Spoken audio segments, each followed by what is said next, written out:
Entonces, aquí estaría el cuboides, ¿no? Entonces, aquí podemos entender, miren, les doy un ejemplo, el cuboides. Relaciones del cuboides: su cara posterior con el calcáneo, su cara medial con el navicular y con la tercera cuña, y su cara anterior con el cuarto y quinto metatarsiano, y su cara lateral ya es libre, ¿no es cierto? No se articula con ningún hueso. Entonces es importante que tú manejes un esquema general, para que luego cuando veas hueso por hueso ya entiendas dónde está. Si ya no es necesario, cuando hablemos de hueso, ya no es tan necesario describir sus relaciones, porque aquí ya te puedes dar cuenta. Ejemplo, la cara anterior de la tercera cuña, ¿con quién se articula? Con el tercer metatarsiano, ¿no es cierto? En cambio, la cara anterior de la primera cuña, con el primer metatarsiano. En cambio, aquí algo más interesante, miren la cara lateral de la primera cuña, con la segunda cuña y con la base del segundo metatarsiano. Esas relaciones las vas a aprender viendo en un esquema general. Entonces, ahora sí, pasémonos a describir el primer hueso. Este huesito que es el hueso astrágalo. Y el hueso astrágalo se caracteriza ¿por qué? Primero vamos a describirlo, cómo poder encontrarlo, ¿no? Entonces, este hueso astrágalo, vamos a ver que tiene una cabecita, miren, esta parte, que se dirige anteriormente. Tiene dos carillas. Esta carilla triangular, la carilla triangular que se dirige lateralmente, y tiene esta superficie articular, miren, que es convexa, que se dirige superiormente. Entonces ahí te puedes dar cuenta que esto es anterior, esto es lateral y esto es superior. Entonces este va a ser un astrágalo derecho, ¿no es cierto? No como en el anterior esquema que nos hemos equivocado en peroné, ¿no es cierto? Que hemos descrito al revés, entonces hay que corregirlo. ¿Por qué? La cara medial del peroné es por la cresta, no se olviden, cresta, cresta. Empecemos a describir entonces nuestro hueso astrágalo, también llamado tálamo, ¿no es cierto? Que es un hueso corto. Entonces aquí su porción anatómica ya la hemos descrito. Entonces nos falta su cara superior. En su cara superior vamos a encontrar esta superficie articular que se llama tróclea, que tiene una garganta y tiene dos vertientes. Anteriormente a esta encontramos, miren, esto, que si esta es cabeza, todo lo que es cabeza tiene cuello, ¿no es cierto? Entonces esta va a ser la cara superior del cuello. Y anteriormente encontramos la cabeza, con una superficie, gran superficie articular, ¿no? Que se va a articular con el navicular, que hemos visto en el esquema general. En la cara inferior se caracteriza porque tiene tres superficies articulares. Una carilla articular posterior, que se va a articular con el calcáneo. Dos carillas articulares anteriores, ¿no es cierto? Y separando las carillas articulares anteriores, encontramos este, que es el surco calcáneo, ¿no es cierto? Pero el surco astragalino, o también llamado surco astrágalo-calcáneo, donde se va a insertar el ligamento interóseo de esta articulación de la primera fila. Luego vamos a pasar a describir su cara lateral y anterior. Entonces, ¿cómo reconocemos la cara lateral? Por esta superficie triangular, ¿no? Esta superficie articular triangular. Esa se llama la cara maleolar lateral, o también llamada cara peronea, porque se articula con el peroné, que también tiene una superficie articular en forma triangular. Esta carilla se caracteriza porque hacia abajo termina en una parte prominente, en un vértice, denominado la apófisis lateral del astrágalo, ¿no? ¿Qué sería esta? La apófisis lateral del astrágalo. También vamos a ver que presenta la cara lateral del cuello y también la cabeza, ¿no es cierto? Y esta cabeza es importante porque la cabeza va a tener tres segmentos: un segmento antero superior, un segmento medio y un segmento posterior inferior. Miren, antero inferior, un segmento medio y un segmento posterior inferior. ¿Para qué sirven esas carillas o estas superficies? Porque tienen diferente función. Por ejemplo, el segmento antero superior, todo este segmento grande se articula con el navicular. En cambio que el segmento el antero superior, ¿no es cierto? El segmento medio, ¿con quién se va a articular? El segmento medio va a presentar relación con el ligamento calcáneo navicular plantar. Calcáneo navicular plantar, que posee fibrocartílago igual, por eso es que actúa como una articulación a este nivel. Y el segmento posterior inferior, que ya se va a articular con el calcáneo, ¿no es cierto? Que ya sería esta superficie articular. La cara medial es más linda. Miren, presenta una superficie articular en forma de coma, que a algunos les gusta decir vírgula, ¿no es cierto?, a la coma. Entonces, aquí está, miren, su cabecita y aquí está su colita. Y esta cara medial se caracteriza ¿por qué?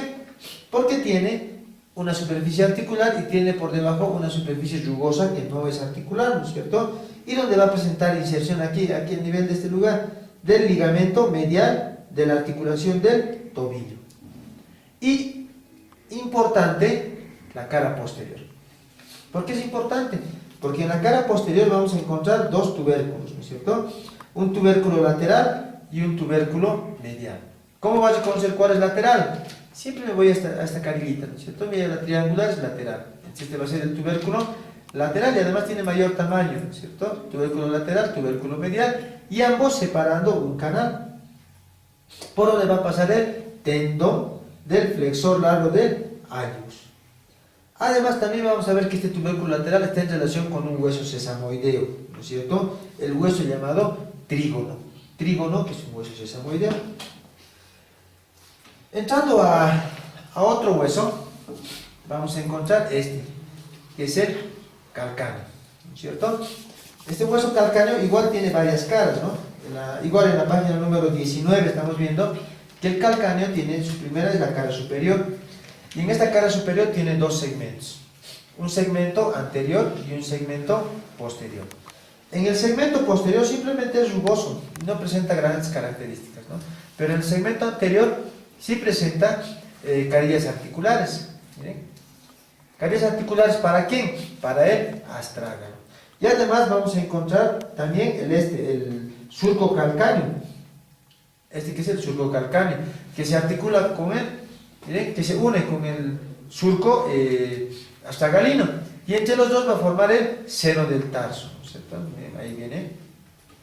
Ahí está. Y este sería el seno del tarso, donde está el ligamento interóseo de esta articulación. ¿Qué más me va a interesar? La extremidad, la cara inferior. En la cara inferior vamos a encontrar tres prominencias, miren, dos posteriores y una anterior. La prominencia anterior se va a llamar tubérculo del calcáneo, antes llamada tuberosidad anterior, ¿no es cierto?, de la cara inferior. Y atrás presenta otras dos prominencias, llamadas la apófisis lateral y apófisis medial. Pero antes deberíamos haber descrito su posición, ¿no es cierto?, que nos hemos olvidado. Este hueso lo vas a reconocer porque superiormente están las carillas articulares. ¿Cómo reconoces cuál es medialmente? Por este gran canal, miren, el canal calcáneo, este canal. ¿Y cómo reconoces cuál es anterior? Por esta apófisis que tiene una superficie articular. Entonces me doy cuenta que esto es superior, esto es anterior y esto es medial, por lo cual este sería un calcáneo derecho. ¿Qué más me interesa? Aparte me va a interesar, continuando con la descripción, en su cara inferior vamos a ver inserciones. Por ejemplo, en el espacio entre las dos prominencias o tuberosidades encontramos la inserción de ¿quién? En esta parte media, del ligamento calcáneo cuboideo plantar. ¿Y qué cosas se insertan en estas prominencias? En las apófisis lateral y medial. En la lateral se va a insertar el abductor del quinto dedo.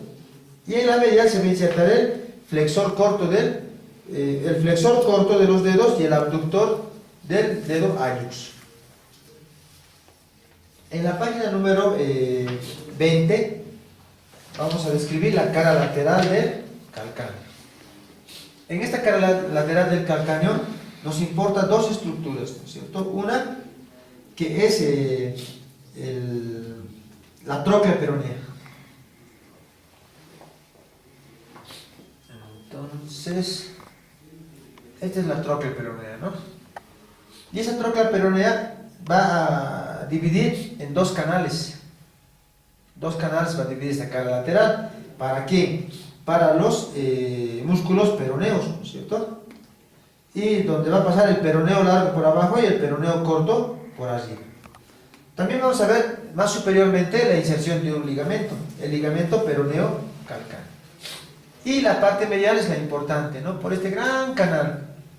Gracias a este canal calcáneo es que todos los vasos y nervios de la pierna van a llegar al pie, a la planta del pie. Entonces, ¿qué relaciones importantes hay? Lo primero que vas a encontrar en esta cara medial es una apófisis, ¿no es cierto? Esta, que es la apófisis menor del calcáneo o también llamado sustentáculo tali. En cambio, anteriormente encuentras la apófisis mayor del calcáneo. Entonces, esta apófisis menor o apófisis tali se caracteriza por dos cosas, miren. Tiene un canal en su vértice y un canal en su cara inferior. ¿Qué músculo pasa por este canal del vértice? Va a pasar el músculo flexor largo de los dedos. Y por este gran canal que está en la cara inferior de la apófisis menor, va a pasar el flexor largo del hallux. ¿Cómo me acuerdo yo en cadáver? El que son para 4 dedos, el que debería ser grande, pasa por este canal estrecho. Y el que va solamente al hallux, va por este canal ancho, ¿no? Al revés. El gordo va por el canal pequeñito y el flaquito va por el canal ancho. Y la cara posterior es rugosa y solamente va a presentar la inserción de un tendón, ¿no? El tendón de Aquiles o tendón del tricepsural. Famoso, ¿no? Y su cara anterior va a presentar una superficie articular que se va a relacionar con el cuboides. Ahora vamos a entrar a describir el esqueleto del pie. Y para describir el esqueleto del pie, lo que necesitamos es primero entender una idea general de todo lo que es el pie, para que vayamos describiendo uno por uno. Entre los huesos que componen el esqueleto del pie va a ser este, que es el astrágalo. Y por debajo del astrágalo encontramos el calcáneo, ¿no es cierto? Ahora, anteriormente al calcáneo está un hueso, miren, el cuboides. Anteriormente al astrágalo está otro hueso, el navicular. Y anteriormente al navicular están las 3 cuñas, ¿no? La primera, segunda y tercera cuña. Posteriormente están los metatarsianos, el primero, segundo, tercero, cuarto y quinto metatarsiano, y luego vienen las falanges. Entonces, ¿por qué quiero que aprendan primero este esquema? Porque aquí aprenden las relaciones a simple vista.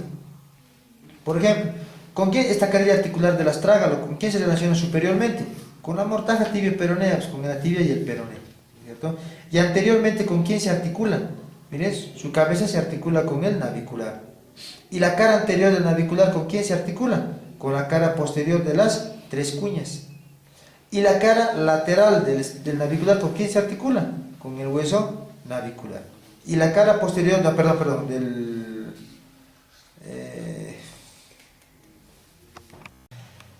Bueno, en la página número 16 veremos el otro hueso del esqueleto de la pierna, ¿no? Que es el peroné. Este peroné se caracteriza porque tiene una extremidad abultada que va hacia arriba, que además presenta su apófisis estiloides, ¿no? Que aquí no está prominente, pero a este nivel corresponde la apófisis estiloides. Tiene una superficie, extremidad inferior que es más aplanada, ¿no? Y que presenta una carilla articular. Además, vamos a ver que su borde cortante, el borde más cortante, está anteriormente, por lo cual va a tener una cara lateral medial y una posterior. ¿Y cuál es lo que me define? Que la cara medial tiene una cresta. Entonces, a ver, veamos. Aquí está, miren. Esta sería la cresta interósea. Y esta cresta me define que esta es la cara medial. Por lo cual, esta va a ser la cara lateral y esta va a ser la cara posterior. Esta porción abultada es su extremidad superior. Entonces, ahí me doy cuenta que este es un peroné derecho. ¿No es cierto? Ahora, describamos sus caras, ¿no? Lo que me interesa es esta cara medial. Ahí está. Que la cara medial está dividida en dos por esta cresta, miren, en un segmento anterior y en un segmento posterior a esta cresta interósea. En el segmento anterior se va a insertar un músculo que está de color amarillo, ¿no es cierto? El músculo tibial posterior a este nivel. En cambio, por detrás de la cresta se va a insertar otros músculos. ¿Cuáles son esos? El de color verde, ¿no? El extensor largo de los dedos, como también se va a insertar el tercer peroneo o peroneo anterior en la nomenclatura antigua. En cambio, en la cara lateral, en esta cara lateral, se van a insertar ¿quiénes? Estos músculos de color moradito, ¿no? Que son los músculos peroneos, que son el peroneo lateral largo en la parte superior y el peroneo lateral corto en la parte inferior. Entonces, no te olvides, ¿cómo reconozco esto? El borde anterior es su borde cortante y su cara medial está recorrida por una cresta, ¿no es cierto? Que es la cresta interósea, que lo divide en dos segmentos, uno anterior y otro posterior. Y en la cara posterior, ¿qué voy a encontrar en la cara posterior? En esta cara posterior solamente vamos a encontrar su agujero nutricio, ¿no es cierto? Miren, aquí en la parte media, su agujero nutricio, y en la parte superior la inserción del músculo sóleo, y en la parte inferior del músculo flexor largo del dedo gordo. Entrando a su extremidad superior, su extremidad superior se caracteriza porque tiene una parte prominente, que es esta, que se conoce como su apófisis estiloides, ¿no es cierto? Luego vamos a encontrar aquí una superficie articular, miren, esta superficie articular, ¿para quién? Para el cóndilo lateral de la tibia, ¿no? Que se articula a ese nivel. Y también vamos a encontrar que en esta extremidad superior se van a insertar en su cara, en esta parte que corresponde a su cara medial y lateral, va a presentar inserción del músculo bíceps femoral, ¿no es cierto? Y del ligamento colateral peroneo. También vamos a ver la inserción del músculo peroneo largo y del músculo sóleo, ¿no? Pero para entenderlo mejor tienes que ver el esquemita en el libro de Rubier, que está detallando más exactamente las inserciones. En el ángulo, en la extremidad inferior, solamente vamos a encontrar una cara lateral que es rugosa, y que donde vas a encontrar este canal, ¿cierto? Ese canal es por donde pasa el tendón de los músculos peroneos, y una cara medial que corresponde a la cara medial del malleolo lateral, porque toda esta extremidad inferior corresponde al malleolo lateral, que tiene esta cara lateral con este canal, pero en su cara medial presenta una superficie articular, miren, triangular, que se articula con la superficie articular triangular también, que está en la cara lateral del hueso astrágalo o calcáneo, que lo vamos a ver en unos minutos más. En este vértice de esta extremidad inferior, a este nivel, se va a insertar un ligamento, el ligamento calcáneo peroneo. Ya. Bueno, volvemos en la página número 15 con el espacio intercondilio, ¿no es cierto? O también llamado la área intercondilia, que se divide en dos, en anterior y posterior, o también llamado superficies pre y retroespinal, tomando en cuenta que esto se llaman las espinas, ¿no es cierto? Espinas de la tibia. ¿Qué más me interesa? En la parte superior de este esquema vamos a encontrar que este espacio se relaciona con ¿quién? Se va a relacionar con la inserción de ligamentos y de los meniscos. Entonces, ¿qué encontramos aquí? Que estas cavidades glenoideas son de tamaño insuficiente para alojar a las cabezas, a los cóndilos del fémur, por lo cual necesitan unos meniscos que aumentan el tamaño de esta superficie articular. Y esos son dos, ¿no? Un menisco medial y un menisco lateral que están ocupando esas cavidades glenoideas. Y cada menisco tiene forma de media luna, ¿no? Y van a tener dos cuernos, un cuerno anterior y un cuerno posterior. Cuerno anterior y cuerno posterior. Y esos cuernos son los que se van a insertar en este espacio intercondilio, ¿no es cierto? Y de la siguiente forma, en la parte anterior se va a insertar el ligamento, primero los ligamentos, el ligamento cruzado anterior, y en la parte posterior el ligamento cruzado posterior. Posteriormente a este ligamento cruzado posterior se va a insertar el cuerno posterior de este menisco, ¿no es cierto? En cambio aquí, igual, detrás del ligamento cruzado anterior se va a insertar igual el cuerno anterior del menisco, en este caso sería del menisco lateral, ¿no es cierto? En cambio, en el menisco medial, igual va a presentar dos cuernos, que sus inserciones son más mediales, ¿no? Un cuerno, inserción del cuerno anterior e inserción del cuerno posterior. En relación a la extremidad inferior, primeramente así, vamos a ver que presenta cuatro caras, ¿no? Seis caras, una cara anterior, cara posterior, cara medial, cara lateral, cara inferior, y la superior que está unida al cuerpo del hueso, ¿no? Entonces, en esta cara anterior solamente vamos a encontrar esta cresta, que es para la inserción de la cápsula articular. En cambio, en la cara posterior sí se puede ver ya algunas superficies importantes, por ejemplo este canal, ¿no? Que es el canal del tendón del músculo flexor largo del hallux, o flexor largo del dedo gordo. Además vamos a encontrar que esta parte medial corresponde al malleolo, ¿no es cierto? Malleolo medial o malleolo tibial, si tú quieres llamar. Y luego tenemos una cara lateral. Esta cara lateral presenta una escotadura a este nivel.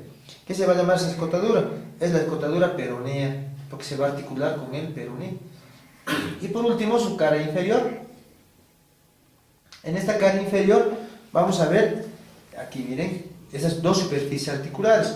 Una que corresponde a la cara inferior de la extremidad inferior, que se va a articular con el astrágalo, ¿no? Con la cara superior, con la superficie articular de la cara superior del astrágalo. Pero también encontramos aquí, este es el maleolo medial, y este maleolo también tiene una cara lateral que es articular, miren, que también se articula con el astrágalo. ¿Y qué más me estoy olvidando? En esta vértice de este maleolo se va a insertar un ligamento, ¿no es cierto? Que va a ser el ligamento medial de la articulación del tobillo.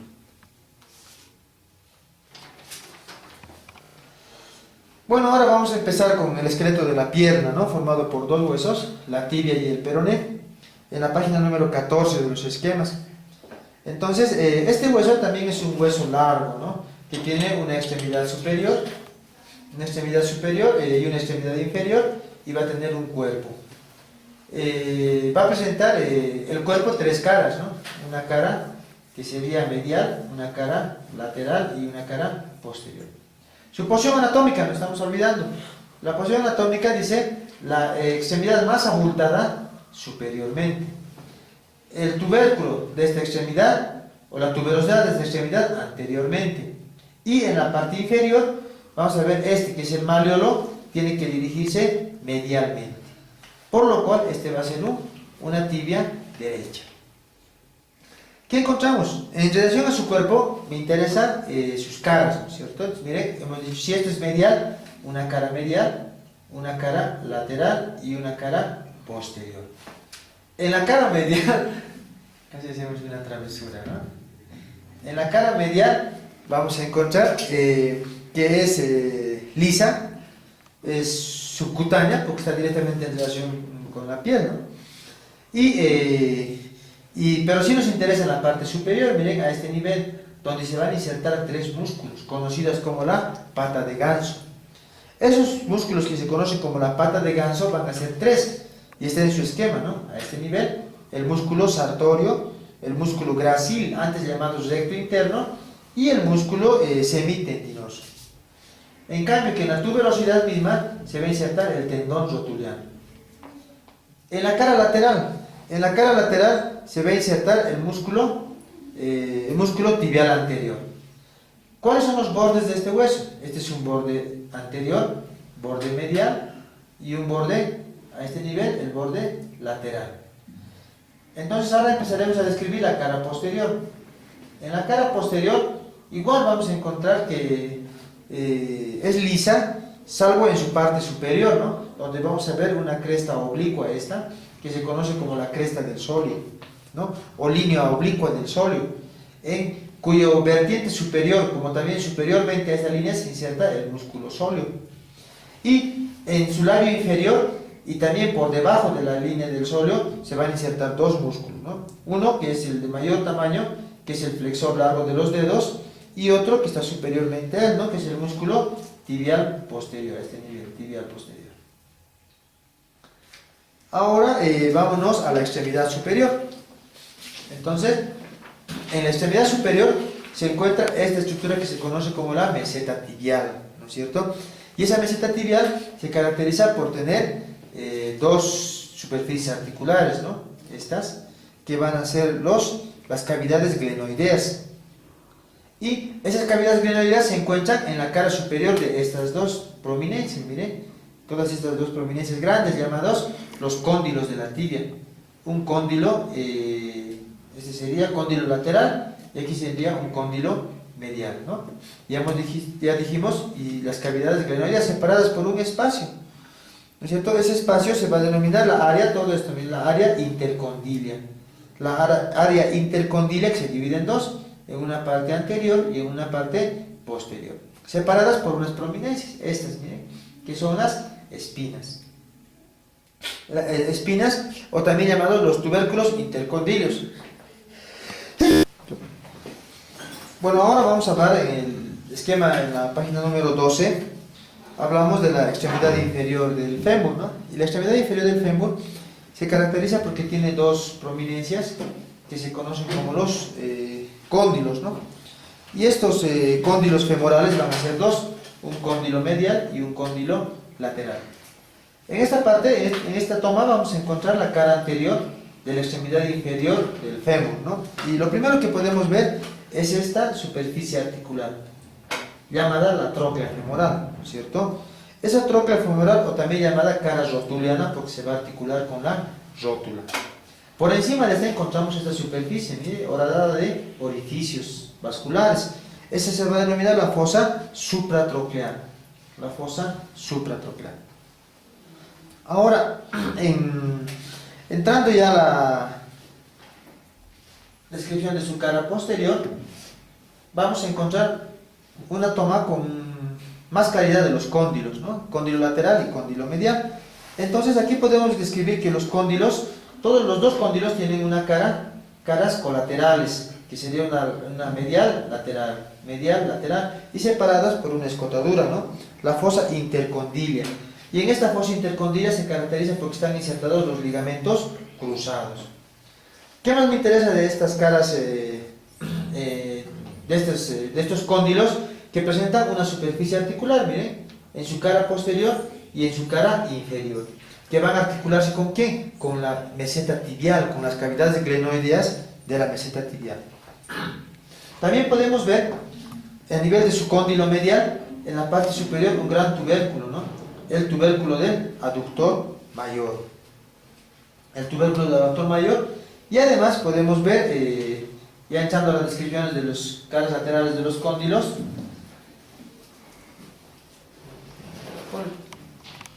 en esta toma podemos ver la cara medial del cóndilo medial, ¿no? Donde vamos a encontrar una prominencia, que es esta, que es la tuberosidad o epicóndilo medial, ¿no es cierto? Y por encima de, esa es la tuberosidad, y por encima esta otra prominencia, que es el tubérculo del aductor mayor. ¿Qué más me interesa de esta cara? Que posteriormente a esta vamos a encontrar una depresión, que se va a denominar la fosa del ligamento colateral tibial de la rodilla. ¿Qué más encontramos? Lo que les decía anteriormente, que la cara posterior y la cara inferior son articulares, que se van a relacionar con la superficie articular de la meseta tibial, ¿no? Con las cavidades glenoideas. En el cóndilo lateral vamos a encontrar igual una prominencia, ¿no es cierto?, que se va a denominar igual la tuberosidad o también llamada epicóndilo lateral, ¿no? Y aquí vamos a encontrar un canal, que es el canal popliteo. Y también encontramos una fosita, ¿no? Aquí está, miren. Esta fosita que ya es para la inserción del músculo gastrocnemio. Por eso se debe denominar la fosita del gastrocnemio lateral. Y nada más. Ahora vamos a describir otro hueso, ¿no? Que es la rótula o patela. Bueno, este hueso es un hueso sesamoideo que se encuentra dentro del ligamento rotuliano, o también llamado tendón del cuádriceps femoral, ¿no? Este hueso se va a caracterizar porque va a presentar dos caras, una base, un vértice, y tiene dos bordes, ¿no? Uno lateral y uno medial. Vamos a ver que su cara anterior, primero su posición anatómica, ¿no? Su posición anatómica dice que esta parte que es puntiaguda, el vértice, tiene que dirigirse inferiormente. Luego vamos a tener que esta cara articular tiene que dirigirse posteriormente. ¿Y cómo reconozco cuál es lateral y medial? Porque de las dos caras, la cara que es más grande, la cara que tiene mayor superficie articular, va a ser lateral. En serio decimos que esto es lateral, esto es medial, esto es inferior, y la carilla articular en general es posterior. Entonces sería una patela derecha, ¿no? Una rótula derecha. ¿Qué más me interesa? Me interesa que en toda su cara anterior, su cara superior o base y su vértice, las tres van a prestar inserción al tendón rotuliano, ¿cierto? También me interesa que en sus bordes, en su borde, en este caso sería borde lateral y borde medial, se van a insertar los músculos vastos, el vasto lateral y vasto medial. Además también se van a insertar los retináculos, ¿no? Los retináculos rotulianos. En la cara posterior se divide en dos, en una superficie articular y en una superficie no articular, ¿no? Esta superficie no articular se va a relacionar con el pliegue sinovial infrarrotuliano, que es parte de la membrana sinovial de la articulación de la rodilla. En cambio que la superficie articular está dividida por una cresta, en dos, ¿no es cierto? En dos vertientes, las que se van a articular con la tróclea del fémur. Y vamos a ver que en algunos casos este extremo medial puede estar dividido en dos, miren, por una crestita, en dos partes. En algunos huesos que se notan, también nos ayudaría a reconocer esta la parte medial, ¿no? Que se divide en dos, pero lo más común es que la parte lateral tenga mayor extensión. Bueno, entrando al esqueleto del muslo, vamos a encontrar este hueso, ¿no? Que es el hueso fémur, que es un hueso largo, que tiene dos extremos, que son dos epífisis y una diáfisis. Primero empecemos con la descripción de su posición anatómica, ¿no? Está en la página número 10 de los esquemas. Entonces, se va a caracterizar porque esta parte, que es la más, tiene una forma de circunferencia, se denomina la cabeza. Y la cabeza tiene que dirigirse superior y medialmente. Ahora, posteriormente tiene que ir una cresta, ¿no? Esa cresta, que es la más prominente, miren, y que es además la más rugosa, por lo que se denomina línea áspera. Esta tendría que ir posteriormente. Entonces, este sería un fémur derecho. Este fémur derecho va a tener, hemos dicho, dos extremidades, ¿no es cierto? Una superior y otra inferior, y su cuerpo va a tener tres caras. Una cara anterior, una cara medial y una cara lateral. También vamos a ver que tiene tres bordes. Atrás, lo que dijimos, la línea áspera, su borde posterior, su borde medial y su borde lateral. Empezando la descripción de este hueso, vamos a ver que la cara anterior simplemente es lisa, no tiene características salvo la inserción de dos músculos, ¿no? Esos músculos van a ser, el primero, el músculo vasto intermedio, también llamado crural, que se inserta en la mayor parte de esta cara. Y tenemos el músculo subcrural, actualmente llamado el músculo articular de la rodilla. Pero lo que nos interesa de este hueso realmente está en su borde posterior, ¿no? Y en su borde posterior encontramos esta línea, que es la línea áspera, que se caracteriza porque tiene dos labios, un labio lateral, un labio medial y tiene un intersticio. Hacia arriba se trifurca en tres, ¿no es cierto? Perdón, se trifurca teniendo una trifurcación lateral que se conoce como la línea glútea, una media que se conoce como la cresta pectínea y una medial, que es esta, que es o la cresta del vasto medial, que se continúa con la línea intertrochanteria, la cresta intertrochanteria anterior. ¿Qué me interesa de esta línea áspera? También nos interesa que abajo se bifurca, hacia arriba se trifurca y hacia abajo se bifurca, ¿no es cierto? Denominándose las líneas supracondilias, línea supracondilia lateral y línea supracondilia medial. Sin duda que este borde posterior nos interesa por la gran cantidad de inserciones que presentan. Entonces, para describir las inserciones, ustedes tienen que definir primeramente que hay músculos que se insertan en el labio lateral, en el labio medial, se insertan en el intersticio, ¿no es cierto? En cada trifurcación tiene inserción de músculos, como también en la bifurcación, ¿cierto? Entonces, en el labio lateral, ¿qué músculo se va a insertar en el labio lateral? Tenemos el vasto lateral. En el labio medial, el vasto medial, ¿no? En este labio medial. Y en el intersticio, todo este espacio que está entre los dos labios, se van a insertar los músculos aductores, ¿no? Que de inferior a superior van a ser el aductor mayor, el aductor largo y el aductor corto.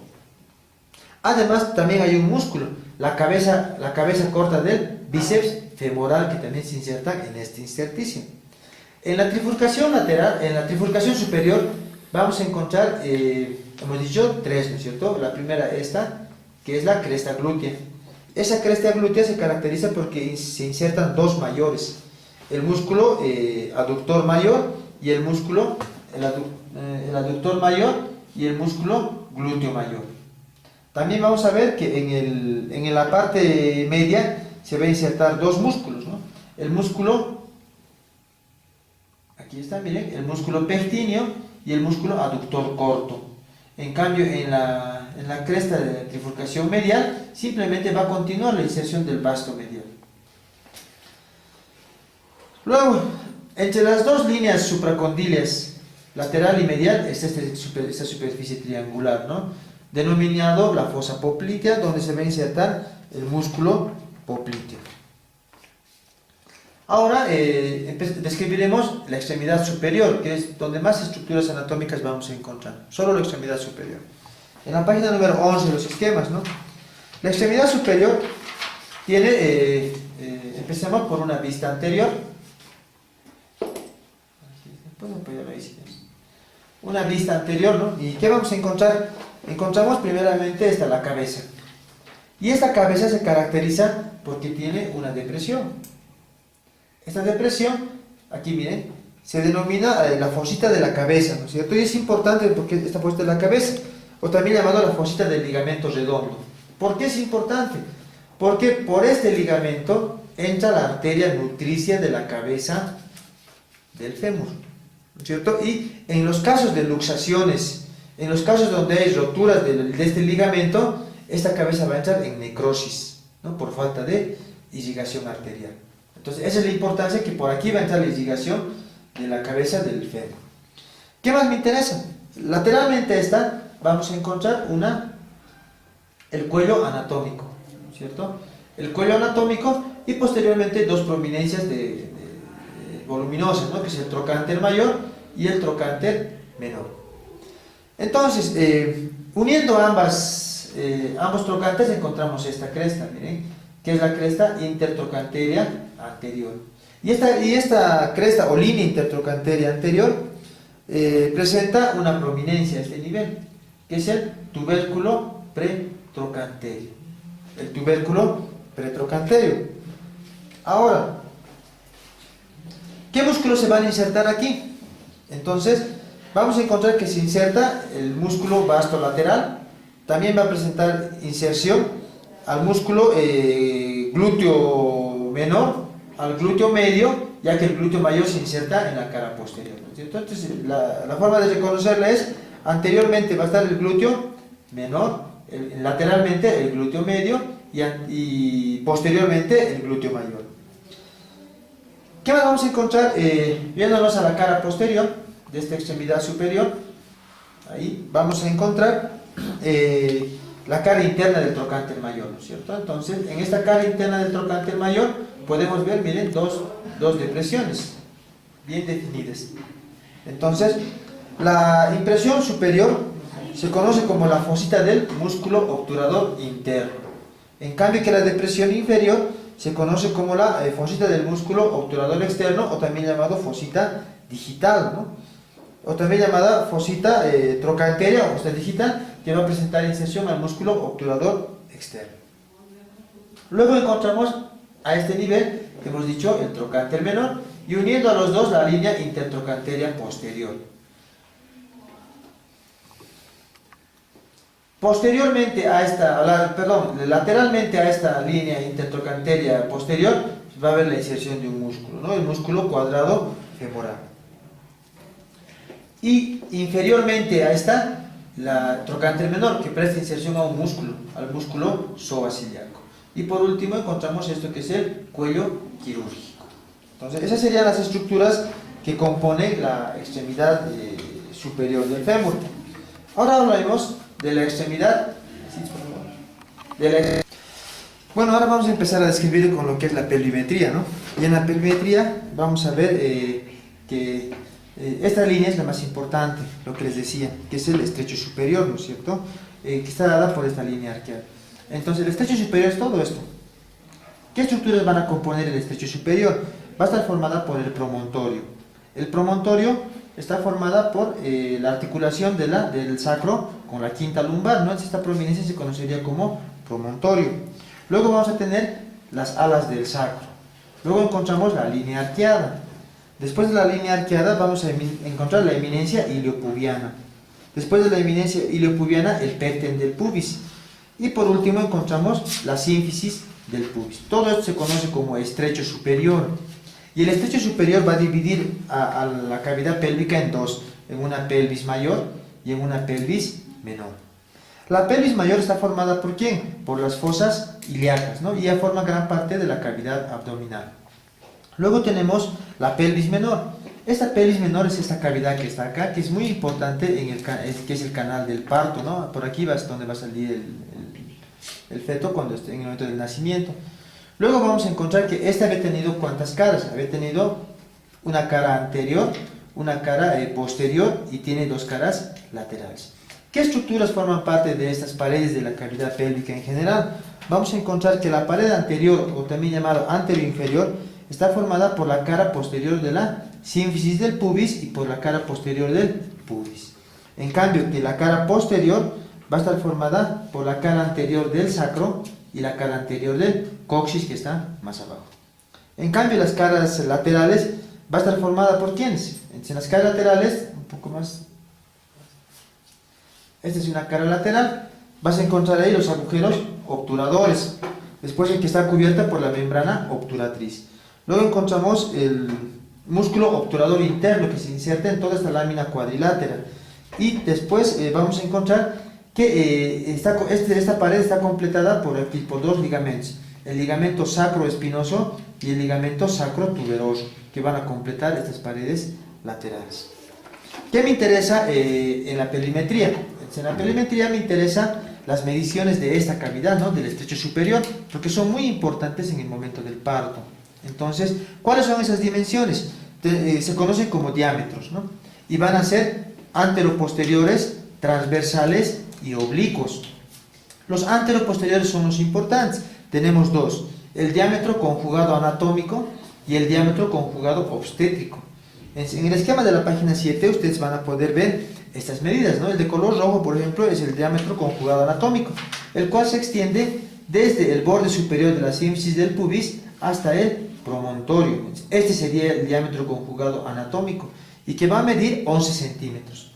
Tenemos el diámetro conjugado obstétrico, ¿no? O el diámetro verdadero, que se conoce, que también va del promontorio, pero ya no va al borde superior de la sínfisis del pubis, sino va a ir a la cara posterior de la sínfisis del pubis a 1 centímetro por debajo de este borde superior, ¿no? Pero en la cara posterior. Entonces, ¿cuánto mide ese diámetro conjugado obstétrico? Va a medir 10.5 centímetros. Tenemos también otro diámetro, ¿no? El transverso máximo. El transverso máximo es este transverso que se va a extender en la unión de los dos tercios anteriores con el tercio posterior. Entonces, ese diámetro transverso máximo va a medir de 13 a 13.5 centímetros. Luego tenemos el diámetro transverso, el diámetro oblicuo. Y los diámetros oblicuos se van a extender desde estas, que son las articulaciones sacroiliacas, hasta las eminencias iliopectíneas, ¿no? Entonces van a ir en este sentido los diámetros oblicuos. ¿Y cuánto van a medir los diámetros oblicuos? 12.5 centímetros. También existe otro diámetro, ¿no? El diámetro que va de una cresta ilíaca a la otra cresta ilíaca, que va a ser de 30 centímetros. Y luego tenemos el diámetro de una espina ilíaca anterosuperior a la otra espina ilíaca anterosuperior, y que va a ser de 20 centímetros. Luego, en el esquema de la página número 8, vamos a encontrar las circunferencias. Existen dos circunferencias. Esta es una circunferencia superior. La circunferencia superior está dada por las articulaciones sacrolumbares, ¿no? Que es esta, la articulación del sacro con la quinta lumbar. Tenemos las alas del sacro y luego tenemos las crestas ilíacas y el espacio entre ambas espinas ilíacas anterosuperiores, ¿no? Es que ya está en relación con la cavidad abdominal. Todo eso se conoce como la circunferencia superior. La circunferencia inferior también se le conoce como estrecho inferior o estrecho perineal, ¿no? Que estaría en la parte inferior. Entonces podemos dar la vuelta. Eso. Entonces, en esta parte la circunferencia inferior o estrecho inferior está formado por el borde inferior de la sínfisis del pubis, que está acá. Borde inferior de la sínfisis del pubis. Tenemos el vértice del coxis a este nivel. Tenemos los isquiones, ¿no es cierto? Y tenemos el ligamento sacrotuberal. Y esto constituiría la circunferencia inferior, o también llamado el estrecho inferior o perineal. Ahora también existe aquí dimensiones, por ejemplo, tenemos un diámetro anteroposterior, ¿no? Que va desde el borde inferior del coxis al borde inferior del pubis, que va a medir 10 centímetros. Y otro que es oblicuo, que va a medir 12 centímetros. Otra vez a la posición normal. También podemos ver aquí las diferencias entre pelvis masculina y femenina. Entonces, ¿cuáles son las características de una pelvis femenina y en qué se diferencia de una pelvis masculina?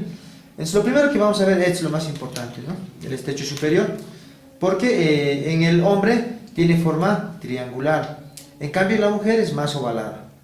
Esa es una de las características. Otra es que en la mujer, estos que son los ilíacos, las fosas ilíacas son más hinchadas. En cambio en el varón, como en este caso por ejemplo, miren, son más paradas, son más verticales. Otra diferencia que encontramos es el ángulo sacrolumbar. Ese ángulo sacrolumbar es más pronunciado en el varón, ¿cierto? Y luego tenemos el grosor, ¿no es cierto? Que en el hombre es de mayor espesor que en el de la mujer. También vamos a encontrar en la página número 9 los planos de la pelvis menor, ¿no? Los planos de la pelvis menor se conocen como los planos de Hodge y son importantes porque en el momento que el feto va atravesando la cabeza por la cavidad, por la pelvis menor, va atravesando estos planos uno por uno. Entonces vamos a encontrar el primer plano, que se extiende desde el borde superior de la sínfisis del pubis hasta el promontorio. Este es el primer plano de Hodge. El segundo plano pasa por el borde inferior de la sínfisis del pubis, ¿no es cierto?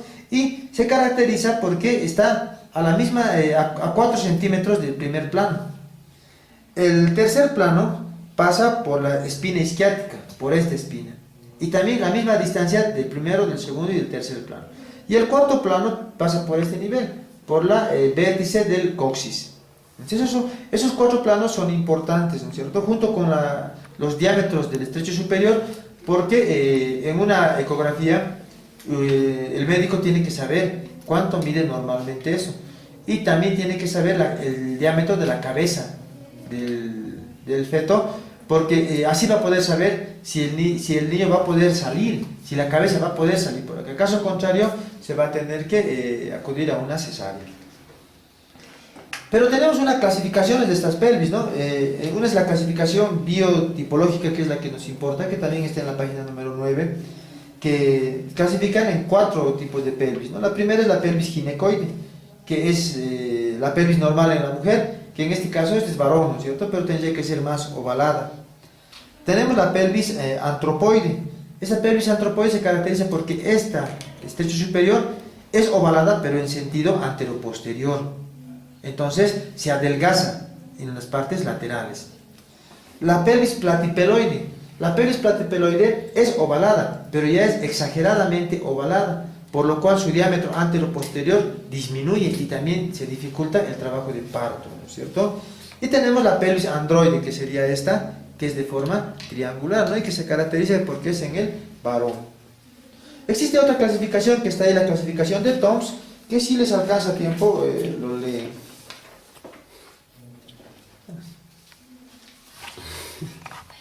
Toma 2, escena número 1. Como puedo equivocarme, hablemos de las producciones Cava. Ya, empezamos con el esqueleto del miembro inferior y vamos a empezar con el esqueleto de la cintura del miembro inferior, ¿no? Que está formado por 3 huesos, que van a ser los coxales o ilíacos, más este hueso que es el hueso sacro. Los ilíacos. Para describir un hueso, lo primero que tienes que hablar es su posición anatómica, ¿no? Y en su posición anatómica vas a describir 3 estructuras. Entonces la primera es el borde de mayor longitud, que se denomina cresta ilíaca, ¿no? Entonces tiene que ir superiormente. Lateralmente tiene que dirigirse esta cavidad, la cavidad acetabular, antes llamado cotiloidea, ¿no? Y anteriormente tiene que ir este pubis. Esta es la forma de esta sería la posición anatómica, ¿no? Superiormente, lateralmente y anteriormente. Sería un ilíaco derecho. Este ilíaco tiene la forma de una aspa de molino, ¿no? Donde va a presentar 2 caras, 4 bordes y 4 ángulos. Sus caras van a ser una cara externa o lateral, una cara interna o medial, ¿no es cierto? Va a tener 4 ángulos. dos ángulos superiores y dos ángulos inferiores, ¿no? Y si tiene 4 ángulos va a tener 4 bordes, ¿no es cierto? Borde superior, aquí tendríamos el borde anterior, borde inferior y el borde posterior. Empecemos a describir cara por cara. Entonces vamos a empezar con la cara lateral o externa, ¿no? Que primero vamos a definir 3 huesos que hay. Está formado por 3 partes este hueso. Una parte que es el ilión, otra parte que es el isquio y otra parte que es el pubis, ¿no es cierto? Que embriológicamente son 3 huesos diferentes pero que logran unirse. Entonces ahora describamos la primera parte, ¿no? Que es el ilión. Está formado por esta cara, que va a ser la cara glútea, también antes llamado fosiliaca externa, ¿no? Esta cara glútea se caracteriza porque va a presentar dos crestas que van a nacer de esta gran escotadura, que es la escotadura isquiática, ¿no? La primera cresta es esta, miren, es la cresta antes llamada semicircular anterior, ahora se llama la línea glútea anterior, nace de aquí, viene por acá y así viene, va a terminar a nivel de la espina ilíaca anterior superior. Y la otra cresta que va a ser esta, la línea glútea posterior, que va a terminar a nivel de la cresta ilíaca, ¿no? Dice que, según teoría, en la unión de los 2 tercios anteriores con el tercio posterior. Aquí puede variar en una pequeña dimensión, ¿no? ¿Qué me interesa en esta cara? En esta cara me va a importar que se van a formar 3 espacios, ¿no es cierto? 3 segmentos. Un segmento posterior, un segmento medio y un segmento anterior inferior, ¿no es cierto? En ese segmento posterior se van a insertar dos estructuras importantes, una que va a ser el músculo glúteo mayor y otra que va a ser el ligamento sacrotuberoso. En cambio, en el segmento medio se va a insertar el músculo glúteo medio y en el segmento anterior inferior se va a insertar en todo este segmento, en realidad todo este segmento se va a insertar el músculo glúteo menor, ¿no es cierto? Luego vamos a ver inferiormente a estas caras una gran cavidad, que es el acetábulo, o también llamado cavidad cotiloidea, ¿no? Esta cavidad cotiloidea va a tener un borde llamado limbo o sega cotiloidea, ¿no? O limbo acetabular también llamado. Va a presentar dentro de su cavidad va a presentar 2 superficies. Una superficie que va a ser lisa y que va a ser articular, y una superficie no articular, ¿no es cierto? La superficie articular tiene forma de media luna con 2 cuernos, ¿no? En cambio, la superficie no articular se denomina el trasfondo de la fosa acetabular y que simplemente contiene al cojinetes adiposo de la articulación, ¿no? Coxo-femoral. En relación al pubis, vamos a encontrar las siguientes partes. Una rama superior, ¿no es cierto? Esa rama superior también se le llama horizontal. Va a tener un cuerpo o lámina cuadrilátera. Y una tercera que es la rama inferior o descendente. Tiene 3 partes, ¿no es cierto? Y el isquio va a tener igual 3 partes. Va a ser una rama descendente. Luego va a tener una gran tuberosidad, que es la tuberosidad isquiática, y una rama ascendente. Entre el isquio y el ilion van a delimitar un espacio, que es un orificio, ¿no es cierto?, que es el agujero obturador. Y todo lo que se encuentra en relación a este agujero obturador es la membrana obturatriz, o sea, todo relacionado con obturador, ¿no es cierto? También vamos a ver en la parte anterior de ese conducto obturador, de ese agujero obturador, un canal, que es el canal subpubiano, ¿no es cierto?, y que va a dar paso a los vasos y nervios obturadores. Bueno, eso sería en relación a su cara externa. Yéndonos a su cara interna, ¿qué vamos a encontrar? Esos huesos, sacarlos.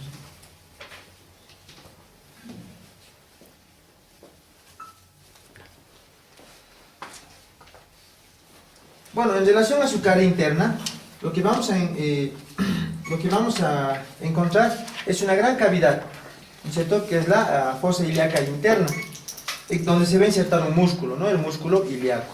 Por detrás de esto encontramos una superficie rugosa con 2 partes, ¿no?, que es esta superficie, miren, articular en forma de de oreja, ¿no? Que se le llama superficie auricular, que es para el sacro. Por detrás encontramos una prominencia, que es la tuberosidad. Y esa tuberosidad presenta una parte más pronunciada, llamada pirámide, ¿no? Donde la pirámide va a prestar inserción ¿a quién? Va a presentar inserción al músculo axil. En cambio, la tuberosidad va a presentar inserción a los ligamentos de la articulación sacroiliaca. ¿Qué más encontramos a este nivel? Esta línea, que es importante, ¿no? La línea arqueada. Esa es la línea arqueada, o también llamada innominada, ¿cierto? O también llamada cresta del estrecho superior, que es la que va a dividir a la pelvis en dos, ¿no? Una pelvis mayor y una pelvis menor, que vamos a hablar posteriormente. ¿Qué más me interesa? Por debajo de estas superficies citadas encontramos una superficie cuadriláteral plana que va a prestar también inserción a un músculo, ¿no? Al músculo obturador interno. Luego encontramos que esta línea arqueada en la parte anterior presenta una cresta que es más pronunciada, que se va a denominar el pecten del pubis, antes llamado la cresta pectínea, ¿no? Donde se inserta el músculo pectíneo. En relación a las inserciones musculares, donde más va a presentar inserción es en su cara lateral, ¿no? Donde ya hemos descrito las primeras inserciones en la cara glútea, solamente nos falta mencionar las inserciones en esta parte, en la cara lateral del pubis y del isquio. Entonces, ¿cuáles van a ser esas inserciones? Vamos a tener que en esta rama isquiopubiana, en relación al contorno del marco del agujero obturador, se va a insertar el músculo obturador externo. En cambio, en esta rama isquiopubiana se van a insertar los tres aductores. De inferior a superior va a ser el músculo aductor mayor. Luego viene el músculo aductor corto y por último el músculo aductor largo. Asimismo, en el pubis se va a insertar el músculo recto del abdomen. Recto del abdomen y por último en la parte superior el músculo pectíneo que ya hemos dicho. Y en la tuberosidad isquiática, en esta tuberosidad isquiática, en la parte rugosa, se va a insertar los músculos isquiotibiales, que van a ser el semimembranoso, el semitendinoso, y también nos falta la cabeza larga del bíceps femoral, los tres músculos que se insertan a este nivel. ¿Qué más nos faltaría? Volviendo al agujero obturador, vamos a mencionar que presenta, no es una estructura totalmente lisa, presenta unas escotaduras. Y las escotaduras es el vestigio de la unión de las tres partes del hueso, ¿no es cierto? Entonces, vamos a encontrar la primera, ¿no es cierto? Que es la escotadura iliopúbica. Entonces, aquí está la escotadura iliopúbica, la que separa el ilio del pubis, ¿no? De ahí viene su nombre de iliopúbica. Luego tenemos la escotadura ilioisquiática, ¿no? En la parte posterior, la escotadura ilioisquiática, igual que separa el ilio del isquio. Y la última, la gran escotadura, la escotadura acetabular, ¿no es cierto? La inferior, que va a separar el isquion del pubis. También vamos a ver que en la parte anterior de esta escotadura acetabular hay una prominencia a este nivel, que es el tubérculo preacetabular, ¿no es cierto? Tubérculo preacetabular o precotiloideo también llamado. Y en relación al agujero obturador, solamente mencionar que vamos a encontrar dos prominencias, dos tubérculos, ¿no es cierto? Llamados los tubérculos obturadores. Un tubérculo obturador anterior y un tubérculo obturador posterior, que van a prestar inserción junto con todo el marco óseo a la membrana obturatriz, salvo en esta parte superior, donde se encuentra el canal subpubiano, ¿no es cierto? O conducto obturador que hemos mencionado anteriormente. Ahora vamos a hablar de los bordes, ¿no? Ustedes pueden ver este esquema en la página, en el esquema número 5. Vamos a hablar de los ángulos y los bordes. Entonces, primero para entender, hemos dicho que tiene 4 bordes, por lo cual va a tener 4 ángulos. Mencionaremos los ángulos primero, ¿no? Tiene dos ángulos superiores, uno que es anterior y otro que es posterior. Entonces, el ángulo anterior está dado por la espina ilíaca antero-superior, y el ángulo posterior por la espina ilíaca postero-superior. Y la unión de los dos es el borde superior. Entonces, ese borde superior se caracteriza porque tiene dos labios, un labio lateral y un labio medial, ¿no es cierto? Aquí se ve mejor el labio lateral y el labio mediano. Y todo este espacio entre los dos labios va a prestar inserción a músculos, en sacuales. Entonces al oblicuo externo, al oblicuo interno, al transverso del abdomen, al tensor de la fascia lata, al dorsal ancho, al cuadrado lumbar y a los erectores de la columna. El otro borde es el borde anterior. El borde anterior se va a extender desde la espina ilíaca anterosuperior hasta el ángulo del pubis, ¿no? Y en este borde vamos a encontrar una serie de estructuras. Entonces, la primera que vamos a encontrar es esta escotadura, la escotadura innominal. Posteriormente encuentras esta prominencia, que si esta es la espina ilíaca anterosuperior, esta va a ser la espina ilíaca anteroinferior. Por debajo de esa espina vamos a encontrar otro canal, ¿no? La escotadura del iliopsoas, que se llama a este nivel, la escotadura del iliopsoas. Y algo importante que no tienen que olvidarse es este canal y esta espina ilíaca anteroinferior. ¿Por qué? Porque aquí se van a insertar dos músculos. En este canal supraacetabular o supracotiloideo se va a insertar el tendón reflejo del recto femoral. En cambio, en la cara lateral de esta espina se va a insertar el tendón directo del recto femoral. Seguimos bajando y vamos a encontrar esta prominencia, ¿no es cierto?, que es la eminencia iliopectínea. Y después de la eminencia iliopectínea ya viene este borde cortante, que ya sería el pecten del pubis, ¿no es cierto?, o la eminencia iliopectínea, perdón. La eminencia ya iliopectínea y el ángulo del pubis, ya encontramos el tubérculo del pubis. En relación al borde inferior, el borde inferior de este hueso va a estar, se va a extender desde el ángulo del pubis hasta el isquio, y está formada por dos partes, un segmento anterior y un segmento inferior. El segmento anterior es articular, ¿no?, y se va a articular con la otra parte del ilíaco, formando la sínfisis del pubis. En cambio, el segmento inferior constituye al borde inferior de la rama isquiopubiana. Y en esa rama isquiopubiana, ¿qué vamos a encontrar? Vamos a encontrar que tiene un borde inferior, y ese borde inferior también tiene dos labios, ¿no? Por lo cual vamos a dividir en tres este borde inferior: un labio externo, un labio interno y un intersticio. ¿Qué estructuras se van a insertar ahí? Primero, ya hemos mencionado, los aductores están en la cara lateral, ¿no es cierto? Pero también vamos a ver que en su borde inferior se va a insertar el músculo recto interno, o también llamado el músculo recto interno o gracil. También vamos a ver que en el intersticio se va a insertar otra estructura. ¿Quiénes van a ser? Van a ser el cuerpo cavernoso y los músculos ya del periné, que vamos a hablar posteriormente. Ahora, en el labio medial, en este labio medial, ¿qué estructuras se insertan? En el labio medial se va a insertar el transverso del periné, y en el intersticio el músculo isquiocavernoso. El borde posterior es tal vez, sin duda, el más importante, por esta gran escotadura que hay, ¿no?, que lo vamos a mencionar. El borde posterior, ¿de dónde a dónde es? Se va a extender desde la espina ilíaca posterior-superior hasta el isquio. ¿Y qué vas a encontrar en todo este borde? Vas a encontrar una escotadura innominada, ¿no? Luego vas a encontrar, si esta es la espina ilíaca posterior-superior, esta va a ser la espina ilíaca posterior-inferior. Aquí están las anteriores y aquí están las posteriores. Después de esta espina ilíaca posterior-inferior viene una gran escotadura, la escotadura isquiática, antes llamada ciática mayor. Y es importante, ¿por qué? Porque esta escotadura, junto con los ligamentos sacroespinosos y sacrotuberosos, se va a convertir en un conducto, ¿no?, por donde va a atravesar el músculo piramidal o piriforme y los vasos y nervios obturadores, ¿no?, que van a ir hacia la región glútea. Posteriormente encontramos esta espinita, ¿no?, que es todo aquí es isquiático, ¿no? Esta es la espina isquiática. Y en esa espina isquiática se caracteriza porque se va a insertar un músculo, ¿no?, el músculo elevador del ano.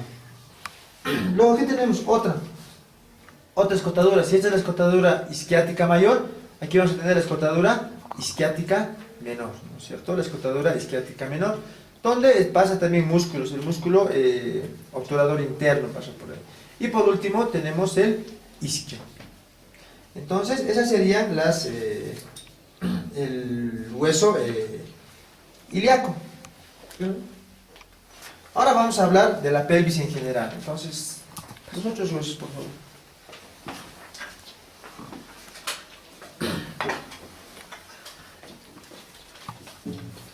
Si hablamos de pelvis en general, tenemos que hablar de la articulación de los tres huesos. Miren, aquí vamos a encontrar dos que van a ser los ilíacos y que atrás se unen con este otro hueso en las superficies articulares que va a ser el sacro. Entonces, este constituye la pelvis en general.